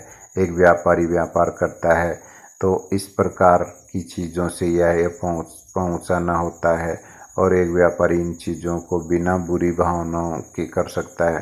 ठीक उसी प्रकार राजा भी अपनी प्रजा की रक्षा करता है, और वह भी अपने कर्म बिना किसी बुरी भावनाओं से कर सकता है। और एक भिक्षु इन सभी लोगों को सही प्रकार सही कार्य करने के लिए मार्गदर्शन करते हैं। जो इस भिक्षु का कर्म है, जो इसका कार्य है, जो व्यक्ति जागृत होकर अपने कर्मों का सही पालन करता है, वास्तविकता में यही सन्यासी है, वही भिक्षु है। क्योंकि हम जो भी कर्म कर रहे हैं वह हमारा इस संसार में रहने के लिए, जीवित रहने के लिए, जीवन जीने के लिए केवल मध्य मात्रा में ही उसे छोड़कर हमें कुछ भी नहीं पा सकते हैं। हमारे सभी कर्म करते हमारा मुख्य उद्देश्य जागृत होना, खुद को पहचाना, खुद को जानना। एक बार यदि हमारे भीतर का ज्ञान का उद्देश्य उदय हो गया, तब हम चाहे जो भी कर सकते हैं। फिर संसारी हो या सन्यासी, सभी होते हैं। इस पर व्यक्ति महात्मा बुद्ध से कहता है कि बुद्ध, हे बुद्ध, किंतु मैंने तो देखा है कि आप अपने संग से उन लोगों को भी शामिल कर लेते हैं जो लोग अपने परिवार छोड़कर आए, अपने माता पिता छोड़कर आए, अपने बीवी बच्चों को छोड़कर आए। क्या आप उनसे कभी यह कहते हैं कि जाकर अपनी जिम्मेदारियां पूरी करो, जाओ अपनी जिम्मेदारियां संभालो, धन कमाओ और वहीं पर रहकर तुम आत्मज्ञान प्राप्त करो? उस व्यक्ति के प्रश्न जवाब देते हुए महात्मा बुद्ध कहते हैं, भक्त, क्या तुम शांति को हवा में उड़ा सकते हो? इसके जवाब में यह व्यक्ति कहता, नहीं, मैं नहीं उड़ा सकता। तभी महात्मा बुद्ध कहते हैं, केवल एक बच्चा ही हाथी को हवा में उड़ा सकता है। ठीक उसी प्रकार जिस व्यक्ति को जो बनना है वह तो बनकर ही रहेगा। जैसे किसी व्यक्ति को राजा बनना है तो राजा बनेगा, किसी व्यक्ति को बनना है तो व्यापारी बनेगा। ठीक उसी प्रकार यदि किसी व्यक्ति को आत्मज्ञान की प्राप्ति करनी है, उसे सब कुछ तो त्याग करना ही होगा। आगे महात्मा बुद्ध उस व्यक्ति से कहते हैं, बेटा, क्या तुम सब छोड़कर आत्मज्ञान के मार्ग पर बढ़ते हो, या फिर तुम यही सोच रहे थे कि इस रास्ते पर चलकर जीवन आसान हो जाएगा, जो होगा सब अच्छा होगा, सब कुछ अपने आप ही मिलने लगेगा, मुझे तो कुछ करने की आवश्यकता नहीं है पड़ेगी, सारे दुख दर्द सब कुछ समाप्त हो जाएगा और जीवन में चमत्कार होने लगेगा और अंत में मुक्ति भी मिल जाएगी।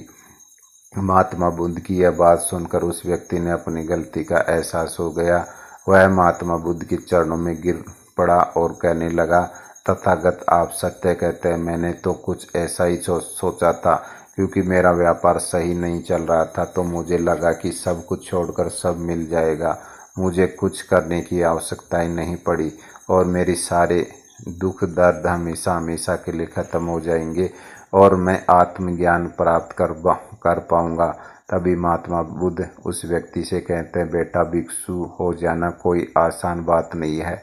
इसके लिए सब कुछ त्यागना पड़ता है। एक एक चीज़ जिससे तुम प्रेम करते हो, वह सारी चीज़ें तुमसे एक एक करके दूर हो जाती है। क्या तुम भिक्षु बनने के लिए तैयार हो? क्या तुम सब कुछ छोड़कर आत्म के मार्ग पर आगे बढ़ना चाहते हो? इसके जवाब में व्यक्ति कहता है कि तथागत, मुझे मेरी गलती का एहसास हो चुका है, मुझे भिक्षु नहीं बनना है, मैं तो व्यापारी हूँ। ठीक, मैं अपने सारी संसारी जीवन में ही ठीक हूँ, परंतु अब मेरे मन में एक प्रश्न शेष बचा है। अगर आपकी आज्ञा हो तो यह प्रश्न मैं आपसे पूछना चाहूँगा।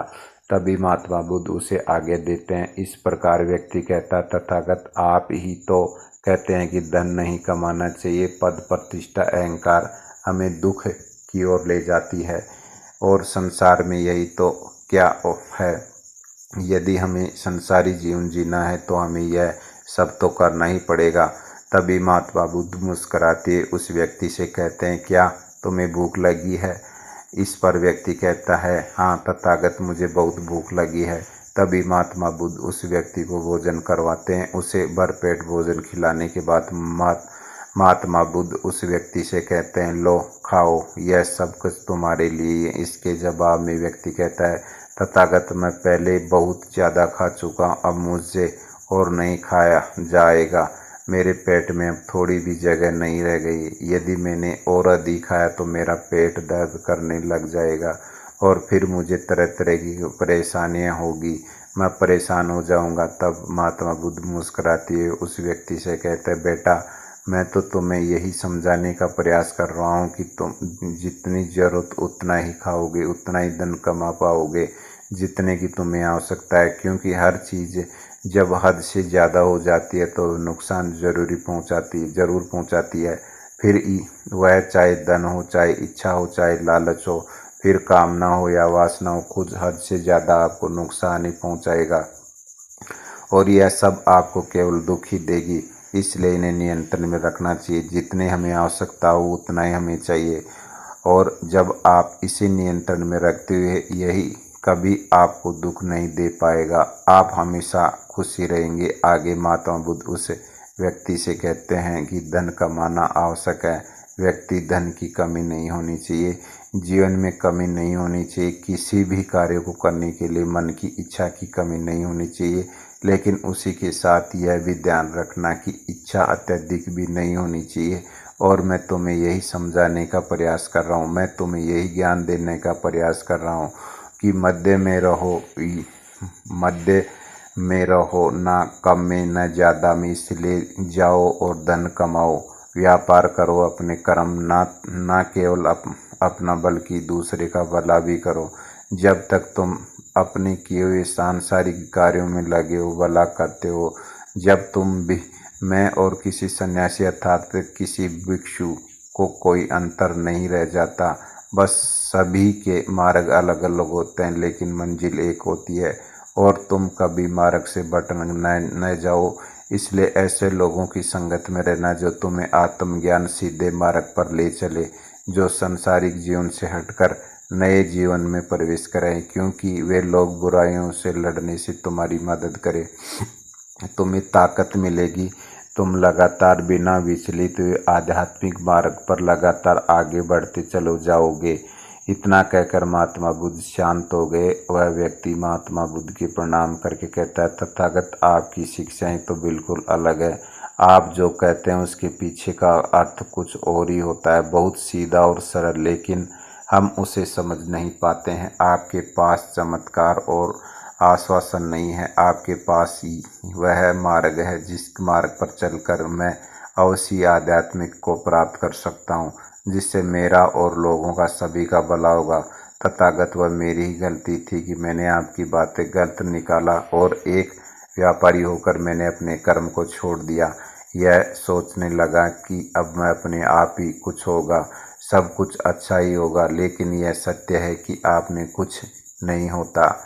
आप कुछ नहीं होता। जब हम हाथ पैर चलाएंगे, काम करेंगे, कर्म करेंगे, तभी हमें फल मिलेगा।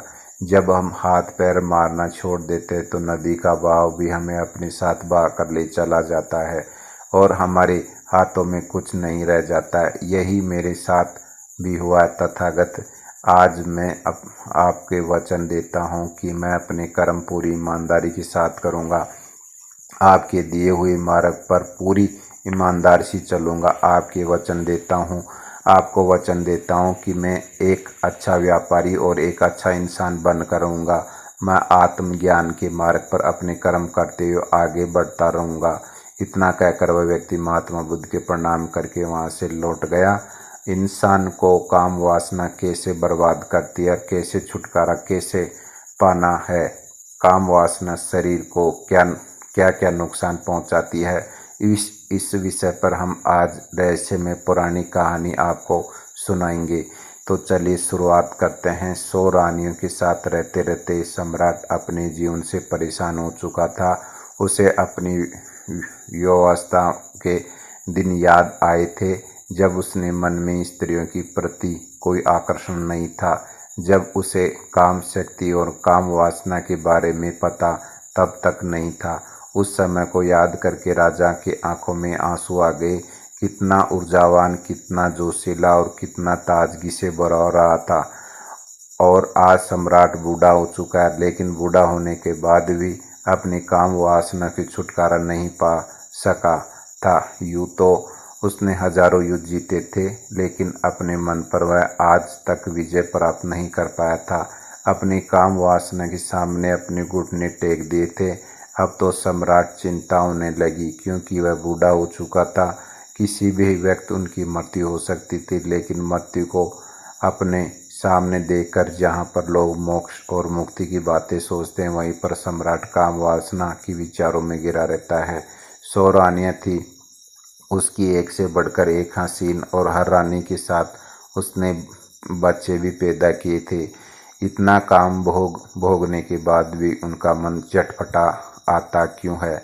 क्यों उससे अब भी अश्लील विचार आते रहते हैं? सम्राट सोच में पड़ गया कि क्या मरने के बाद भी यही कामना का बोझ अपने साथ लेकर वहां जाऊंगा? सम्राट आत्मा के सिद्धांत को मानने वाला था, इसलिए उसने सोचा कि अगर मैंने अपने काम वासना से अभी छुटकारा नहीं पाया तो मेरी आत्मा न जाने कब तक यूं ही बढ़ती रहेगी। मुझे अपनी आत्मा को मुक्त करने के लिए इन काम वासना के विचारों को यूं ही छोड़ देना होगा। सम्राट दिन रात इसी चिंता में डूबा रहता था, किस प्रकार से मैं अपने काम वासनाओं की छुटकारा पा सकता हूँ। और इसलिए एक दिन उसने अपने राजमहल के सभी विद्वानों को एक सभा बुलाई और स्वाभाविक रूप से सभा में चर्चा का विषय काम वासना पर रखा गया था। सम्राट ने अपने मंत्री के पूरे नगर में घोषणा करवा दी कि जो भी विद्वान राजा के मन को संतुष्ट कर पाएगा वह पूरे काल के लिए राजा का सलाहकार बनकर रहेगा। इसलिए नगर के सारे विद्वानों में दौड़ लग गई। मंत्रिमंडल के द्वारा तय किए गए दिन नगर के सारे विद्वान राजमहल में पहुंच गए। कोई अपने हाथ में वेद लिए हुए था तो किसी का हाथ में उपन्यास था। ज़्यादातर विद्वान राजा के वेद और उपनिषदों के माध्यम से संतुष्ट करना चाहते थे। सभा में तर्क वितर्क शुरू हुआ। सम्राट ने सबसे पहला सवाल पूछा कि ब्रह्मचर्य का असली मतलब क्या होता है। कुछ विद्वानों ने जवाब दिया कि जिस इंसान ने अपने जीवन में कभी भोग नहीं किया होगा वही असली ब्रह्मचारी होता है। दूसरे विद्वानों ने इस बात का विरोध करते हुए बताया कि हो सकता है किसी इंसान ने भोग किया हो, लेकिन वर्तमान में अगर वह भोग का त्याग कर चुका है तो वह भी ब्रह्मचारी कहलाता है। और वास्तविकता से यही ब्रह्मचारी होता है, जो भोग करने के बाद त्याग कर देता है वही ब्रह्मचारी कहलाता है। सम्राट को किसी विद्वान की उत्तर की संतुष्टि नहीं हो रही थी और इधर विद्वान आपस में तर्क वितर्क करने में लगे हुए थे। कुछ ही देर वहां पर एक बहुत अनूठा विद्वान पहुंचा। वह उनके साथ बेहद खूबसूरत दो युवतियां को ले आया था। उस विद्वान ने वह पहुंचते ही पहले की देरी से आने का सम्राट से क्षमा मांगी। उसको देखकर बाकी सब विद्वान हंसने लगे। एक विद्वान ने इस सभा में खड़ा होकर कहा कि जो इंसान खुद काम वासना से ग्रस्त हो वह दूसरे के काम वासना से छुटकारा कैसे दिला सकता है। इस पर इस विद्वान को मुस्कुराते हुए उससे पूछा कि तुम्हें क्या लगता है कि मैं काम वासना से ग्रस्त हूँ। उस विद्वान ने कहा कि हाँ, तुम अंधा समझते हो क्या, हमें बेवकूफ़ समझते हो क्या। तुम यहाँ राजमहल में दो युवतियों को साथ में प्रवेश कर रहे हो, इसका मतलब क्या होता है। इसका अर्थ तो सीधा सीधा यही होता है कि तुम काम वासना से ग्रस्त हो, आदमी हो। क्या मैं गलत कह रहा हूँ। उस विद्वान ने मुस्कुराते हुए जवाब दिया कि महाशय, जिन युवतियों को तुम बात कर रहे हो वे दोनों मेरी बहनें हैं और वह भी मेरी तरह काम वासना में गहरी समझ रखती है। इस विद्वान ने सम्राट की संबोधित करते हुए कहा कि असली ब्रह्मचारी वही होता है जिनकी नज़रों में एक पुरुष और एक महिला का अंतर हट गया हो। जब किसी इंसान की काम वासना खत्म हो जाती है तो पूर्ण रूप से ब्रह्मचारी हो जाता है। उसके लिए सभी का शरीर इंसान का भीतर होता है। इसके अंदर किसी महिला को देखकर काम वासना विचार उठना तो दूर, वह तो भेद भी नहीं कर पाएगा कि वह एक महिला एक ब्रह्मचारी के लिए एक जीवात्मा एक प्रकार की होती है। शारीरिक रूप से वह उनमें कुछ भी भेद नहीं करेगा। उस विद्वान ने आगे बताया कि जो भी विद्वान यहाँ सभा में उपस्थित है उन सभी को मेरे साथ यह दो युवतियाँ दिखी तो यह तो स्पष्ट हो गया कि यहाँ पर कोई भी असली ब्रह्मचारी का मतलब अर्थ नहीं समझता। सम्राट को यह विद्वान बड़ा ही अनूठा लगा। उसने ना तो कोई वेद पढ़े ना कोई उपनिषद पढ़े ज्ञान दिया, यह तो यही बात कर रहा था जो स्वाभाविक रूप से आदमी की समझ में आता है।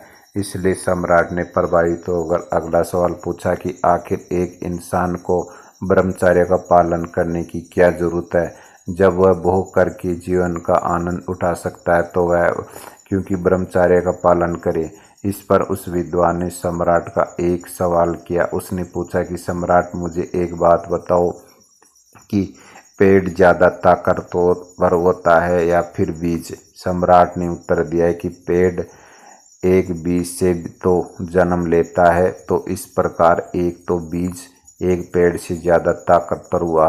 विद्वान ने बताया कि सम्राट, उसी प्रकार हमारे शरीर में भी काम शक्ति रूपी बहुत सारे बीज होते हैं। उनमें असीम ऊर्जा होती है जो हमारे लिए आनंद का स्रोत पैदा करती है। लेकिन काम वासना में ग्रस्त होकर हम अपने काम शक्ति रूपी बीज को यूं ही नष्ट करते रहते हैं, बर्बाद करते रहते हैं। और इन बीजों को नष्ट हो जाने के कारण एक आदमी ढीला, आलस्य भरा हुआ, हमेशा थका थका सा रहता है। याद रखना, हमारे भोजन से हमारा रक्त बनता है, रक्त से हमारा मैंस और हमारी हड्डी, और आखिर में काम शक्ति रूपी बीज बनते हैं जो बहुत ही कम मात्रा में होते हैं। इसलिए मन में उठने वाले काम वासना के लिए उन बीजों को नष्ट करना कहीं भी तार्किक नहीं है। ब्रह्मचर्य का पालन करने से उन बीजों की शक्ति हमारे आंतरिक स्वरूप में समा जाती है, जो हमारे चेहरे पर तेज पैदा करती है, हमारे शरीर की बीमारियों से बचाती है। और वही काम शक्ति रूप बीज पर ध्यान के माध्यम से एक ऊर्जा को परिवर्तित कर दी जाती है। यही आनंद एक स्रोत बन जाती है। सम्राट ने अगला सवाल पूछा, जो सम्राट के जीवन को बहुत ही महत्वपूर्ण था। सम्राट ने पूछा कि काम वासना से छुटकारा किस प्रकार पाया जाए। विद्वान ने उत्तर दिया कि हे सम्राट, जो बुद्धिमान है वह जानता है कि काम वासना रूपी का पानी जो जितना ज़्यादा पिएगा उतनी ही ज़्यादा प्यास लगेगी, उसकी प्यास कभी नहीं बुझेगी। इसलिए यह कभी भी काम वासना रूपी कुएं का पानी पीता ही नहीं है। अगर ग्रस्त जीवन होने के कारण मजबूरीवश उसे कभी इस कुएं का पानी पीना पड़ जाता है तो वह सिर्फ एक ही कुएं का पानी पीता है। उस विद्वान राजा को संबोधित करते हुए कहा कि आपके जीवन में आपने 100 रानियों से शादी की थी, लेकिन आपने जो भी महसूस किया वह जिसके प्यास बुझानी होती है उसे प्यास एक ही जगह पर बुझाती, लेकिन जिसकी प्यास नहीं बुझनी होती है चाहे 100 स्त्रियों के साथ भोग कर ले, लेकिन फिर भी उसकी प्यास अधूरी रह जाएगी। विद्वान ने सभी को समझाते हुए आगे कहना शुरू किया, अगर आपके जीवन में एक लक्ष्य स्पष्ट नहीं है तो आप सभी प्रकार की भोग वस्तुओं को गिर जाएंगे। लेकिन यहीं पर अगर आपका लक्ष्य स्पष्ट हो तो आप अपना पूरा ध्यान अपने लक्ष्य को पूरा करने में लगाएंगे, ना कि भोग करने। या सम्राट, तुमने सुना है कि एक कहावत बहुत पुरानी है कि खाली दिमाग शैतान का घर होता है। इसलिए एक इंसान को अपने जीवन का लक्ष्य स्पष्ट दिखाई देना शुरुआती चरण में काम वासना हमारे विचारों के द्वारा उत्पन्न होती है। और अगर हम अपने विचारों को ऐसी जगह पर लगाएंगे जिससे हमारा लक्ष्य पूरा हो सके तो हमारी मस्तिष्क में काम वासना विचारों के लिए कोई जगह नहीं होगी, बचेगी। विद्वान ने सम्राट को चेतावनी देते हुए कहा कि सम्राट, याद रखना, भोग करने से खतरनाक काम वासना के विचार होते हैं। यह हमारा मानसिक संतुलन बिगाड़ देते हैं, हमारी दृष्टि को भ्रमित कर देते हैं। उस विद्वान ने सभी को सभा में एक कहानी सुनाते हुए कहा कि एक दो सन्यासी भिक्षा मांगकर अपने आश्रम में वापस आ रहे थे। रास्ते में एक नदी थी, उनका आश्रम नदी के उस पार था, इसलिए दोनों उन्हीं नदी को पार करने जाना होता था। एक दिन जब वह भिक्षा मांगकर अपने आश्रम में वापस लौट रहे थे, नदी के किनारे एक महिला बैठी हुई थी। उस महिला ने उन दोनों सन्यासी से पूछा कि क्या आप मुझे नदी पार करवा सकते हो।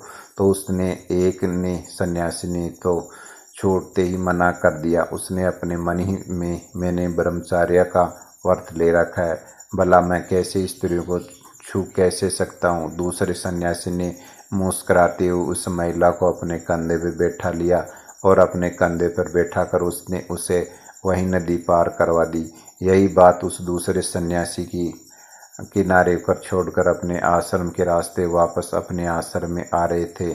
उस सन्यासी ने कहा कि तुमने यह ठीक नहीं किया, तुम्हें उस महिला को अपने कंधे पर नहीं बैठाना चाहिए था, तुमने उसे वह नदी पार करवा कर बहुत बड़ी गलती की है, इसलिए मैं तुम्हारी शिकायत गुरुजी से करूँगा।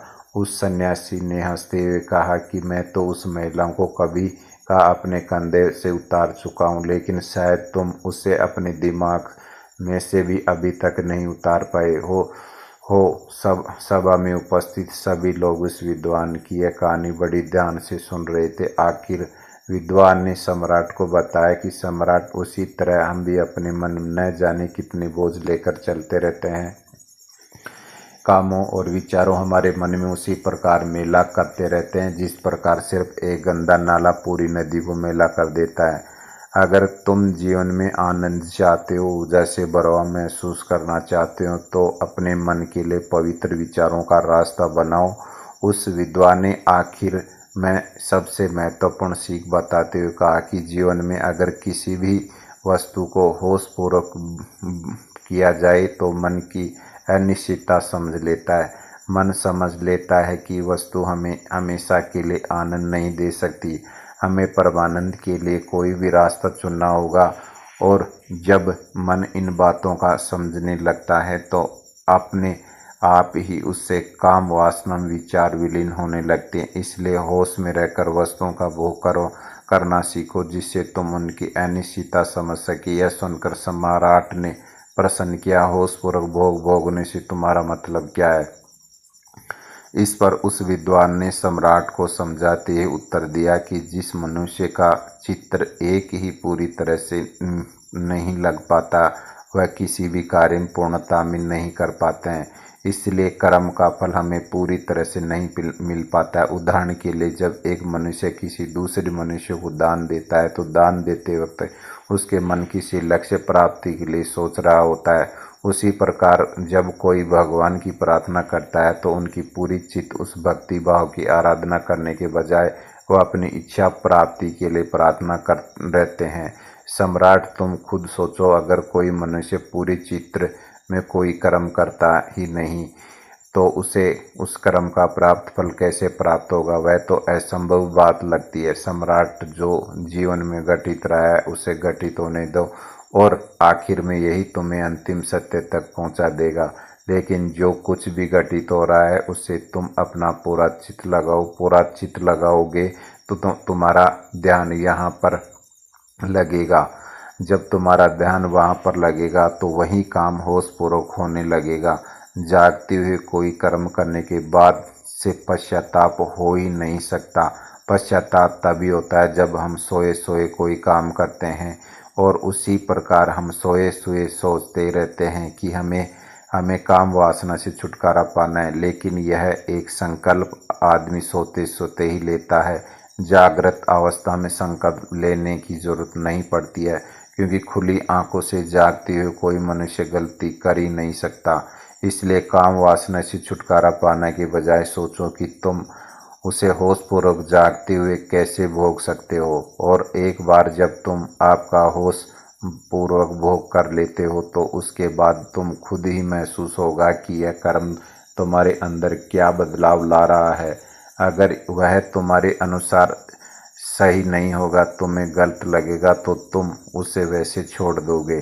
तुम्हें संकल्प लेने की जरूरत ही नहीं पड़ेगी। लेकिन होश की स्थिति तक पहुंचने के लिए तुम्हें ध्यान का मार्ग अपनाना होगा। ध्यान करने से ही आदमी की निद्रा टूटती है। यह जागृत अवस्था में होता है। जब वह जागृत अवस्था में आता है तो उसका चित्त एक काम पर पूरी तरह से लगने लगता है, और उसके बाद होशपूर्वक उस कर्म को करने के बाद कर्म की अन्यता को हमारा मन अपने आप समझने लगता है। विद्वान ने अपनी बात को गहराई को समझते हुए समझाया कि सोए हुए इंसान तो रास्ते पर पड़ा हुआ सांप भी दिखाई नहीं देता। वह भी उस तब तक पता चलेगा जब वह सांप पैर पर रख देगा। उसी प्रकार तो हर इंसान कार्य करता है। जब वह रास्ते पर चलता है तो अपने विचारों में, अपने भविष्य की योजना नाव में उसका मन हमेशा उलझा रहता है। उसका ध्यान अपने चलने पर तो होता ही नहीं है, तो रास्ते पर कहाँ होगा। यह सब लक्षण सोए हुए मनुष्य के होते हैं, और जब वह मनुष्य यह महसूस कर पाता है कि वह कितनी गहरी निद्रा में है तो उसी समय उनके जीवन में ध्यान का उदय होता है। लेकिन सोए हुए इंसान को भला किस प्रकार दिखाई देगा कि वह सोया हुआ है? या तो कोई हिलाकर जगाएगा या उसे बताएगा कि तुम सोए हुए हो, तब तो उसकी नींद टूटेगी। लेकिन ऐसे मनुष्य हमें कम ही मिलते हैं जो हमें यह एहसास कराते हैं। हम कितने गहरी निद्रा में सोए हैं। हमारा मन विचारों की बहुत से योजनाओं का, अतीत दुखों का एक दफ्तर बन चुका है। उस सम्राट की विद्वान के उत्तर में बहुत प्रभावित हुआ और उस सम्राट ने उस विद्वान को अपने पूरे जीवन काल के लिए अपना सलाहकार बना लिया। दोस्तों, चलिए काम वासना के ऊपर अगली रोचक कहानी शुरुआत कुछ इस प्रकार से होती है। बुद्ध कहते हैं कि शारीरिक संभोग इतना खतरनाक नहीं होता जितना कि मानसिक संभोग होता है, क्योंकि शारीरिक संभोग तो शरीर में कुछ ऊर्जा ही खर्च होती है जो फिर बन जाती है, लेकिन मानसिक संभोग जीवन भर हमारे साथ चलता है। वह हमेशा हमारी ऊर्जा को खत्म करता रहता है। जो भी इंसान अतीत में हुए संभोग या फिर भविष्य में होने वाले समूह में अपने विचारों को केंद्रित रखता है, वह अपनी ऊर्जा को बहुत बड़ा हिस्सा खर्च कर देता है। अगर इंसान विचारों से निकलकर प्रतिपल वर्तमान का आनंद ले तो वह अपनी मानसिक काम वासना से ऊर्जा से बचा जा सकता है। बहुत बड़े मानव जाति संभोग से परेशान है। उस संभोग की विचारों से तनावग्रस्त उनके दिमाग में, उनकी विचारों में अधिकतर समय काम वासना की विचार ही चलते रहते हैं और इसी कारण उनके मन में बहुत ऊर्जा उन विचारों से नष्ट होती रहती है। अगर उसने शारीरिक संभोग किया होता तो उनकी शारीरिक ऊर्जा कुछ पलों के लिए नष्ट होती और वह फिर बन जाती, लेकिन मानसिक हमेशा चलता रहता है, जिसके कारण उसकी ऊर्जा हमेशा हरमी होती है, चली जाती है। इस मानसिक संभोग से, मानसिक काम वासना से, विचारों से बाहर आने के लिए बुद्ध ने क्या तरीका बताया। बुद्ध कहते हैं कि जब तक किसी चीज़ से लड़ते रहते हैं तब तक हमारा पूरा ध्यान उसी केंद्रित रहता है, और जब हम एक बार उसको स्वीकार कर लेते हैं तत्क्षण हमारा ध्यान वहाँ से अपने आप हट जाता है, क्योंकि आप उसमें कोई रस नहीं रहा है, हमारा चित्त उनमें उलझन में नहीं रहा, इसलिए हमारा मन उससे आज़ाद हो गया। हम अधिकतर समय सोचने में लगा देते हैं। हमें काम वासना के विचारों से छुटकारा पाना है। किस तरह से पाना है, उसके नाना प्रकार के उपाय खोजते हैं, लेकिन आखिरकार कुछ भी हासिल नहीं होता है। इन विचारों में ज्यों की त्यों हमारे मन में गिरफ्त में रहते हैं, क्योंकि हमारा चित्त उससे लड़ रहा है, उससे बचने का समाधान ढूंढ रहा है, उपाय खोज रहा है। हमने कभी पूरे मन में यह स्वीकार ही नहीं किया कि मैं का एक काम व्यक्ति को यूं ही मेरा स्वभाव है। हम अपने आप कभी बोल ही नहीं पाते। अगर बोल पाते तो हमारा चित्त और हमारा मन इन विचारों में अपना ध्यान, बड़े मज़े की बात है, जिस भी चीज़ में हम बचना चाहते हैं हम उसी चीज़ में चिंतित शुरू कर देते हैं, और हम जितना ही उस बारे में चिंतन करते जाते हैं वह हमारे चित्त में उतनी गहरी बैठती चली जाती है, क्योंकि अधिकतर समय हमारा मन उससे छुटकारा पाने के उपाय के बारे में सोचता है, मतलब कि हमारा ध्यान उसी बिंदु पर केंद्रित हो जाता है। अगर हम अपने उस स्वभाव का स्वीकार कर ले तो हमारा ध्यान किसी दूसरे के अंदर उन विचारों से छुटकारा पाने के लिए नाना तरह का प्रयोग करते हैं, नाना तरह के उपाय अपनाते हैं। कोई व्रत करने लगता है, कोई ब्रह्मचारी बन जाता है, कोई अपने शरीर को उतना ही भोजन देता है जितना जिंदा रहने के लिए आवश्यक होता है। यह समय समय पर उपवास करता है, क्योंकि उसे लगता है कि भोजन ऊर्जा हमें देगा, उसमें काम वासना पैदा होगी, इसलिए वह सोचता है कि अपने शरीर की ऊर्जा को उतना ही रखो जितना जिंदा रहने के लिए ज़रूरी है। लेकिन मज़े की बात तो यह है कि जिस दिन भी वह अपना उपवास तोड़ेगा, फिर पेट भर के भोजन खाएगा, उसी दिन काम की शक्ति फिर लौट आएगी और वह विचार फिर उनके मस्तिष्क में घेर लेंगे। उसी प्रकार कुछ लोग अपने आप की स्त्रियों को बिल्कुल अलग कर लेते हैं, बिल्कुल दूरी बना लेते हैं, लेकिन जिस दिन वो भी उनके संपर्क में आते हैं उसी दिन उनकी कामुकता फिर जाग उठती है। चाहे आप ऊंची पहाड़ों पर चले जाओ जहाँ पर भी मानव जाति पाई नहीं जाती, लेकिन जिस दिन आप संसार में वापस लौटोगे उस दिन आप पाएंगे कि आपकी काम वासना पहले से भी ज़्यादा बढ़ चुकी है। इसलिए अगर कोई उपाय नहीं किया गया तो यह काम वासना और उसके विचार जिंदगी भर हमें परेशान करती रहेगी। इसके उपाय मैं आपकी एक कहानी के माध्यम से समझाने की कोशिश करता हूँ। कहानी छोटी सी है लेकिन आपके सारे सवालों के जवाब दे सकती है। पुराने यूनान में एक बस्ती थी। उस बस्ती में लड़के या लड़कियां के बीच में कोई भेदभाव नहीं था। जिस प्रकार दो लड़कों के आपस में दोस्ती होती है उसी प्रकार पर लड़का और लड़की के बीच में दोस्ती होती थी। उनमें कोई अंतर नहीं होता था, कोई भेद नहीं होता था। जिस प्रकार लड़कियां आपस में मिलती थी उसी प्रकार लड़का और लड़की भी आपस में मिल सकते थे। इससे कोई भी बाधा या कोई नियम नहीं था। यहाँ तक कि रात में पूरे गांव के लोग एक साथ सोते थे, एक छत के नीचे ही सोते थे। यहाँ तक कि कोई समस्या नहीं थी।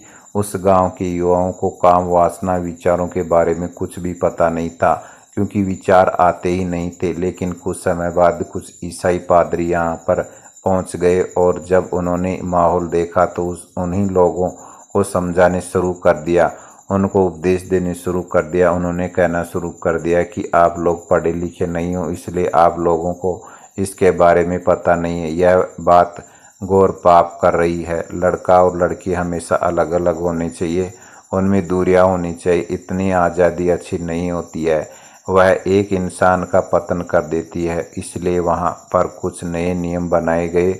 उन नए नियमों के अनुसार जब अब लड़का और लड़की दो लड़कों की तरह दोस्त नहीं हो सकते थे, दो लड़कों की तरह आपस में बात नहीं कर सकते थे, और अब पूरा गांव एक ही छत के नीचे सो रहा था। सारे नियम बदल दिए थे, लेकिन इसी से उस गांव की युवाओं का और उस गांव की युवतियों का पतन होना शुरू हो गया।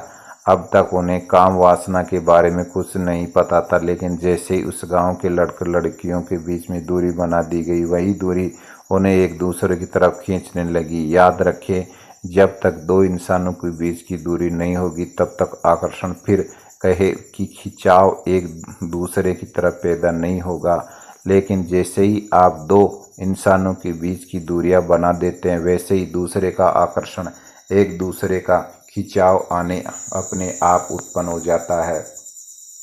अब उस गांव के युवा और युवतियां एक दूसरे को विचार करने लगी, शारीरिक संभोग से हटकर मानसिक संभोग करने लगी, और यही सबसे बड़ा पतन का कारण। बिना शारीरिक संभोग से कोई दोष नहीं होता।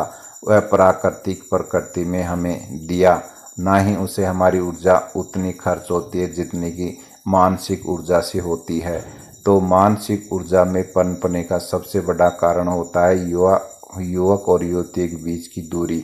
जब भी आप किसी युवती से बात नहीं कर पाते हैं या फिर युवती किसी युवक से बात नहीं कर पाती है, एक दूसरे को घुल मिल नहीं पाती है, तब तक उनकी मानसिक विचार एक दूसरे को केंद्रित हो जाती है। यह बात नहीं कर रही है, लेकिन उनके भीतर उनकी मन में एक दूसरे की सम्मान चल रही होती है। इसलिए अगर कोई भी युवक मानसिक काम वासना से ग्रस्त है तो उनके विचार हमेशा दूसरी युवतियों के बारे में सोचते रहते हैं। तो इसी ख्याल रखना चाहिए। उसे अपना कदम बढ़ाकर उन युवती से बात करने की कोशिश करनी चाहिए, और जैसे जैसे उनसे बात करने लगे वैसे वैसे वह पाएगा कि जो विचार, जो काम वासना उसके दिमाग में भरी हुई थी, वह काम वासना अब धीरे धीरे खत्म हो रही है। और एक समय यह पाएगा कि जिस स्त्री के विचारों से हमेशा गिरा रहता था, उसे कामों विचार पनपते रहते थे। अब उसी स्त्री को संभोग करने का ख्याल उनके मन में पूरी तरह से विलीन हो चुका है। तो सबसे पहले अपने काम वासना से लड़ो मत, उसे स्वीकार करो, उसे अपनाओ, उसे मानो कि हाँ तुम ही वही हो, तुम कामों हो। तुम्हारी विचार काम वासना से गिरे रहते हैं और उनसे तुम्हें लड़ने की ज़रूरत नहीं है, बस उसे स्वीकार करने की ज़रूरत है। और जब तक स्वीकार कर लेते हैं तो स्वाभाविक रूप से तुम्हारे ध्यान का मुख्य केंद्र बदलने लगते हैं। और उसके बाद जब तुम अपने काम वासना विचारों को बचना बंद कर देते हो, उसे स्वीकार कर लेते हो, उसके बाद स्त्री के पास उससे बात करने ही हिचकिचाना नहीं, उसे स्वाभाविक तरीके से बात करनी है। जिस तरह से दो लोग आपस में बातें करते हैं, मनुष्य का मन तो इतना चंचल, इतना अनियंत्रित है कि वह अगर किसी जानवर को भी संभोग करते हुए देख लेता है तो वह काम वासना विचारों में भर जाता है। इतना चंचल, इतना कामुक मन सिर्फ इसी कारण पैदा होता है क्योंकि आप अपने काम वासना को स्वीकार नहीं कर पाता है, उससे बचना चाहता है, उसे करना चाहता है, उसने कभी भी ध्यान दिया। जिस भी चीज़ को स्वीकार कर लेते हैं उस पर हमारा ध्यान अपने आप हट जाता है। जैसे ही आप किसी स्त्री से प्रेम करते हो आपका ध्यान उस पर केंद्रित है, लेकिन शादी करते ही आप उसे अपना लेते हो, अब स्वीकार कर लेते हैं और प्रेम विलीन हो जाता है। उसी प्रकार अगर आप सड़क पर कोई गाड़ी देखते हैं तो आपका ध्यान उस पर बार बार जाता है, लेकिन जब आप गाड़ी खरीद लेते हैं तब उसे अपना बना लेते हैं, तब आपका ध्यान उस पर कभी जाता नहीं है क्योंकि वह चीज़ स्वीकार तो हो गई, आपके मन में उसे स्वीकार कर लिया। अपने बुरे से बुरे हिस्से भी स्वीकार करना सीखे। जिससे आदत को तुम बदलना चाहते हो उस आदत से लड़ने के बजाय उसे स्वीकार करना सीखो। और जब तुम स्वीकार कर लेते हो तो आप ध्यान वहाँ से हट जाता है। लोग पूछते हैं कि आज के समय इतने कामुकता हमारे आसपास भरी हुई है, जब भी हम अपना फ़ोन चलाते हैं, जब भी हम इधर उधर निकलते हैं तो हमें कोई ना कोई काम विशेष देखने को मिल ही जाता है। तो ऐसे ही हम कैसे अपने आप को बचाने का सवाल ही नहीं पैदा होता। जो यह सवाल कर रहे हैं वह कामुकता को बढ़ावा दे रहा है। आप दृश्य देखते हैं, आप दृश्य देखकर आगे निकल जाते। आपको यह प्रयोजन आपसे बचने का आपने उसके लिए तो रास्ता नहीं पकड़ा था, उसे देखने के लिए तो आप रास्ते में आगे नहीं बढ़े थे। यह तो रास्ते में खुद ब खुद नहीं चखेगा, तब तक उसे काम वासना या संभोग के बाद कोई चीज़ नज़र नहीं आएगी। लेकिन जिस दिन आप परमानंद और स्वाद चख लेते हैं उसी दिन से आपको पता चल गया है कि आपको जीवन में क्या हासिल करना है, क्योंकि परमानंद से बढ़कर कोई आनंद किसी चीज़ में नहीं इसलिए ध्यान के द्वार पर एक बार परमानंद की छक का दर जरूर देखें। और एक बार अगर आपने उस परमानंद को छक लिया तो फिर उसका ध्यान अपने आप परमानंद को पाने के लिए केंद्रित हो जाएगा।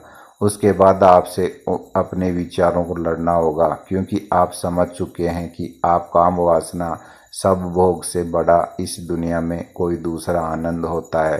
तो दोस्तों चलिए अब काम वासना के ऊपर अगली रोचक कहानी का शुरुआत कुछ इस प्रकार से होती है। बुद्ध धम्म की दीक्षा लेने के बाद श्री माँ जो उस समय के मगध साम्राज्य की राजधानी राजगृह की नग्नभूति, उसने अपना घनिष्ठा का काम छोड़कर बुद्ध की उपासकों का राजगृह में सबसे सुंदर और अमीर स्त्री थी। लेकिन अब उसने अपना सारा समय बुद्ध संघ देख रेख, भिक्षुओं की आज्ञा पालन और दूसरे अच्छे कामों में लगाना शुरू कर दिया। उसने संघ में हर दिन 8 नए भिक्षुओं को अपने घर बुलाकर भोजन करवाने का नियम बना रखा था। उसने 8 निमंत्रण पत्र बनवा के थे। उन्होंने भोजन करने के लिए बाद पुराने भिक्षु पहुँचते ही नए भिक्षुओं को दे दिया करते थे। इस तरीके से हर दिन 8 नए भिक्षु वहाँ पर भोजन करने आते।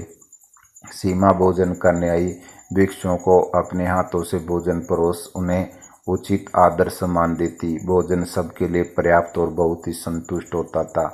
एक दिन की बात, 8 में से एक भिक्षु जो कि एक दिन सीमा के घर से भोजन ग्रहण करने लौटे थे, आश्रम में आने के बाद बड़ा ही उतावला और प्रसन्न प्रतीत हो रहा था। आश्रम के कुछ अन्य भिक्षुओं ने उसे भिक्षु से सीमा के घर के भोजन के बारे में पूछा। उसने भिक्षुओं से कहा कि भोजन सबके लिए पर्याप्त मात्रा में था और भोजन का स्वाद ऐसा था कि जिसकी तुलना ही ना की जा सकी। इससे स्वादिष्ट भोजन मैंने आज से पहले कभी नहीं खाया। लेकिन वहाँ से सबसे महत्वपूर्ण बात न भूले वाली चीज़ थी, उस घर की मालकिन सुंदरता सीमा एक अंधी सुंदरी अत्यधिक सुंदरी है। उसकी सुंदरता की कोई तुलना ही नहीं, वह बहुत ही आकर्षक है। एक स्त्री में किसी मन को मोह ले, सारी बातें वही खड़ा एक जवान भिक्षु भी सुन रहा था। उस जवान भिक्षु के अंदर सीमा के प्रति आसक्ति पैदा होने लगी। उसने सोचा जब वह इन भिक्षु की बातों की इतनी सुंदर लग रही है तो असल में कितनी सुंदर होगी। उसके मन में सीमा की सुंदरता को अलग अलग तस्वीर बनने लगी। वह उस स्त्री के प्रेम में पड़ चुका, जिससे वह अभी तक मिला भी नहीं। उसने पता लगाना शुरू कर दिया सीमा के घर में भोजन के लिए कैसे जाया जा सकता है। बहुत प्रयास करने के बाद उसने एक भिक्षु को अगले ही दिन का निमंत्रण प्राप्त कर लिया, क्योंकि अब वह सीमा के लिए एक दिन का भी इंतजार नहीं कर सकता था।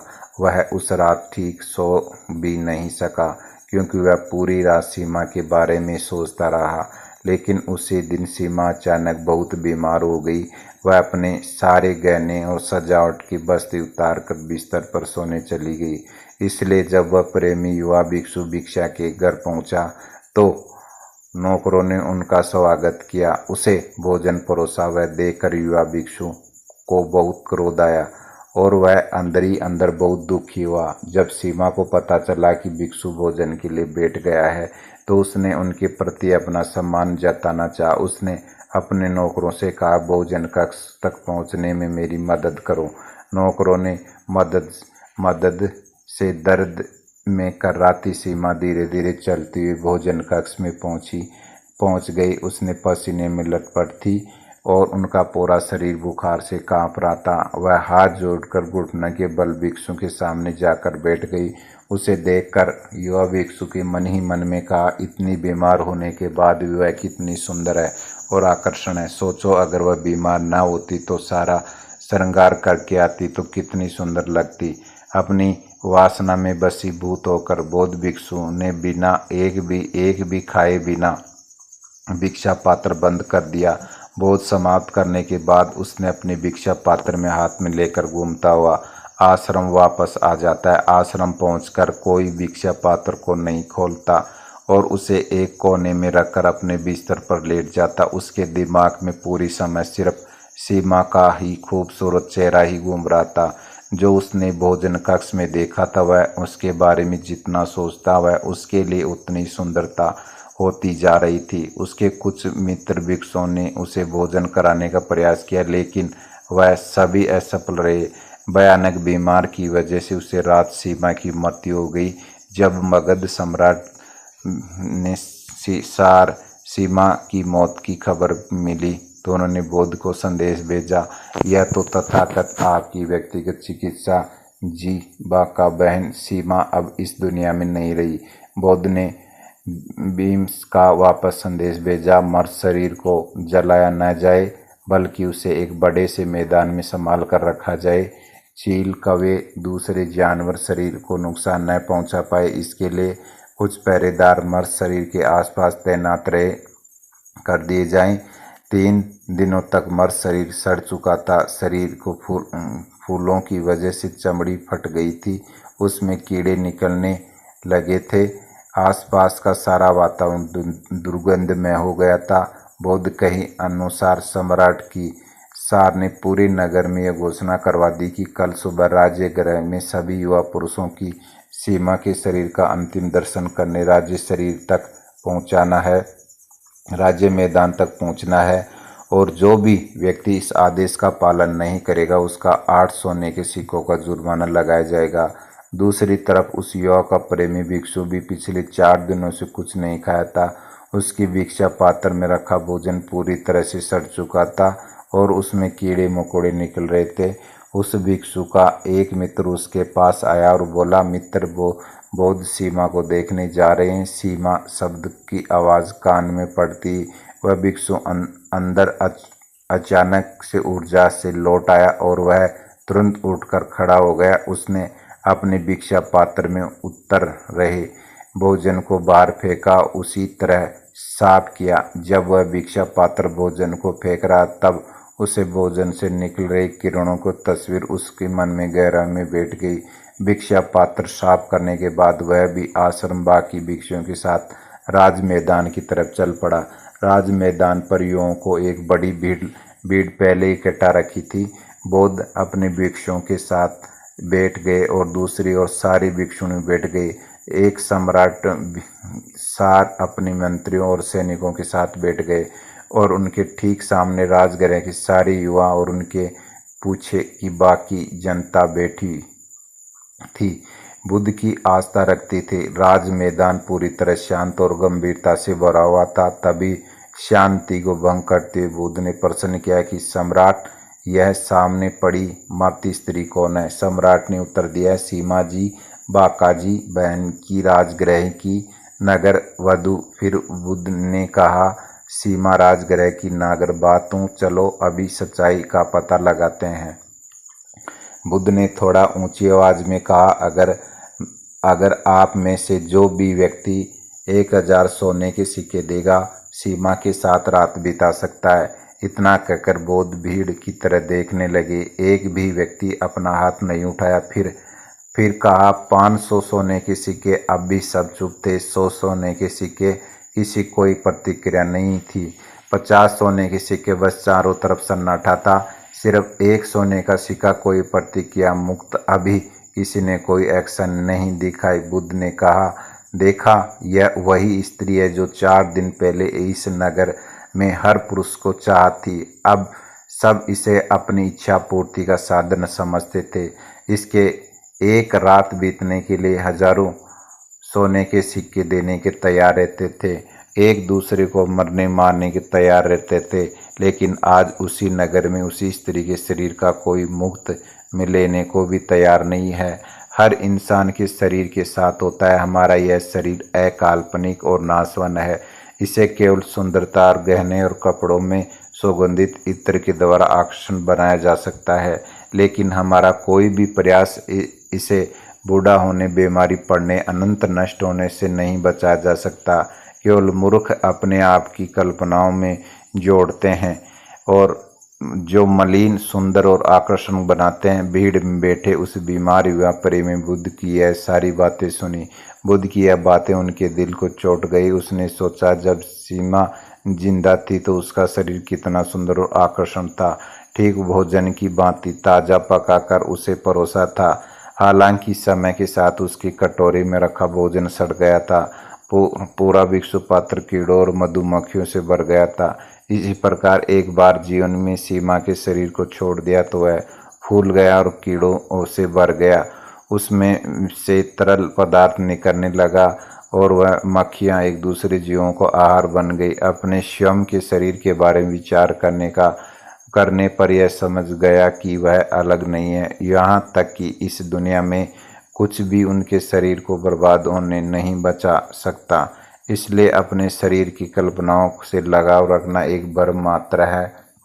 इस नए ज्ञान के साथ हर अंत बन गए, यानी एक ऐसा मनुष्य जिसने अस्तित्व की यथार्थ प्रकृति का अंतर्ज्ञान प्राप्त कर दिया हो, जिसे निर्माण की प्राप्ति हो चुकी है। दोस्तों, उम्मीद करता हूँ कि यह कहानी सुनने से आपके जीवन में अच्छे बदलाव आए होंगे।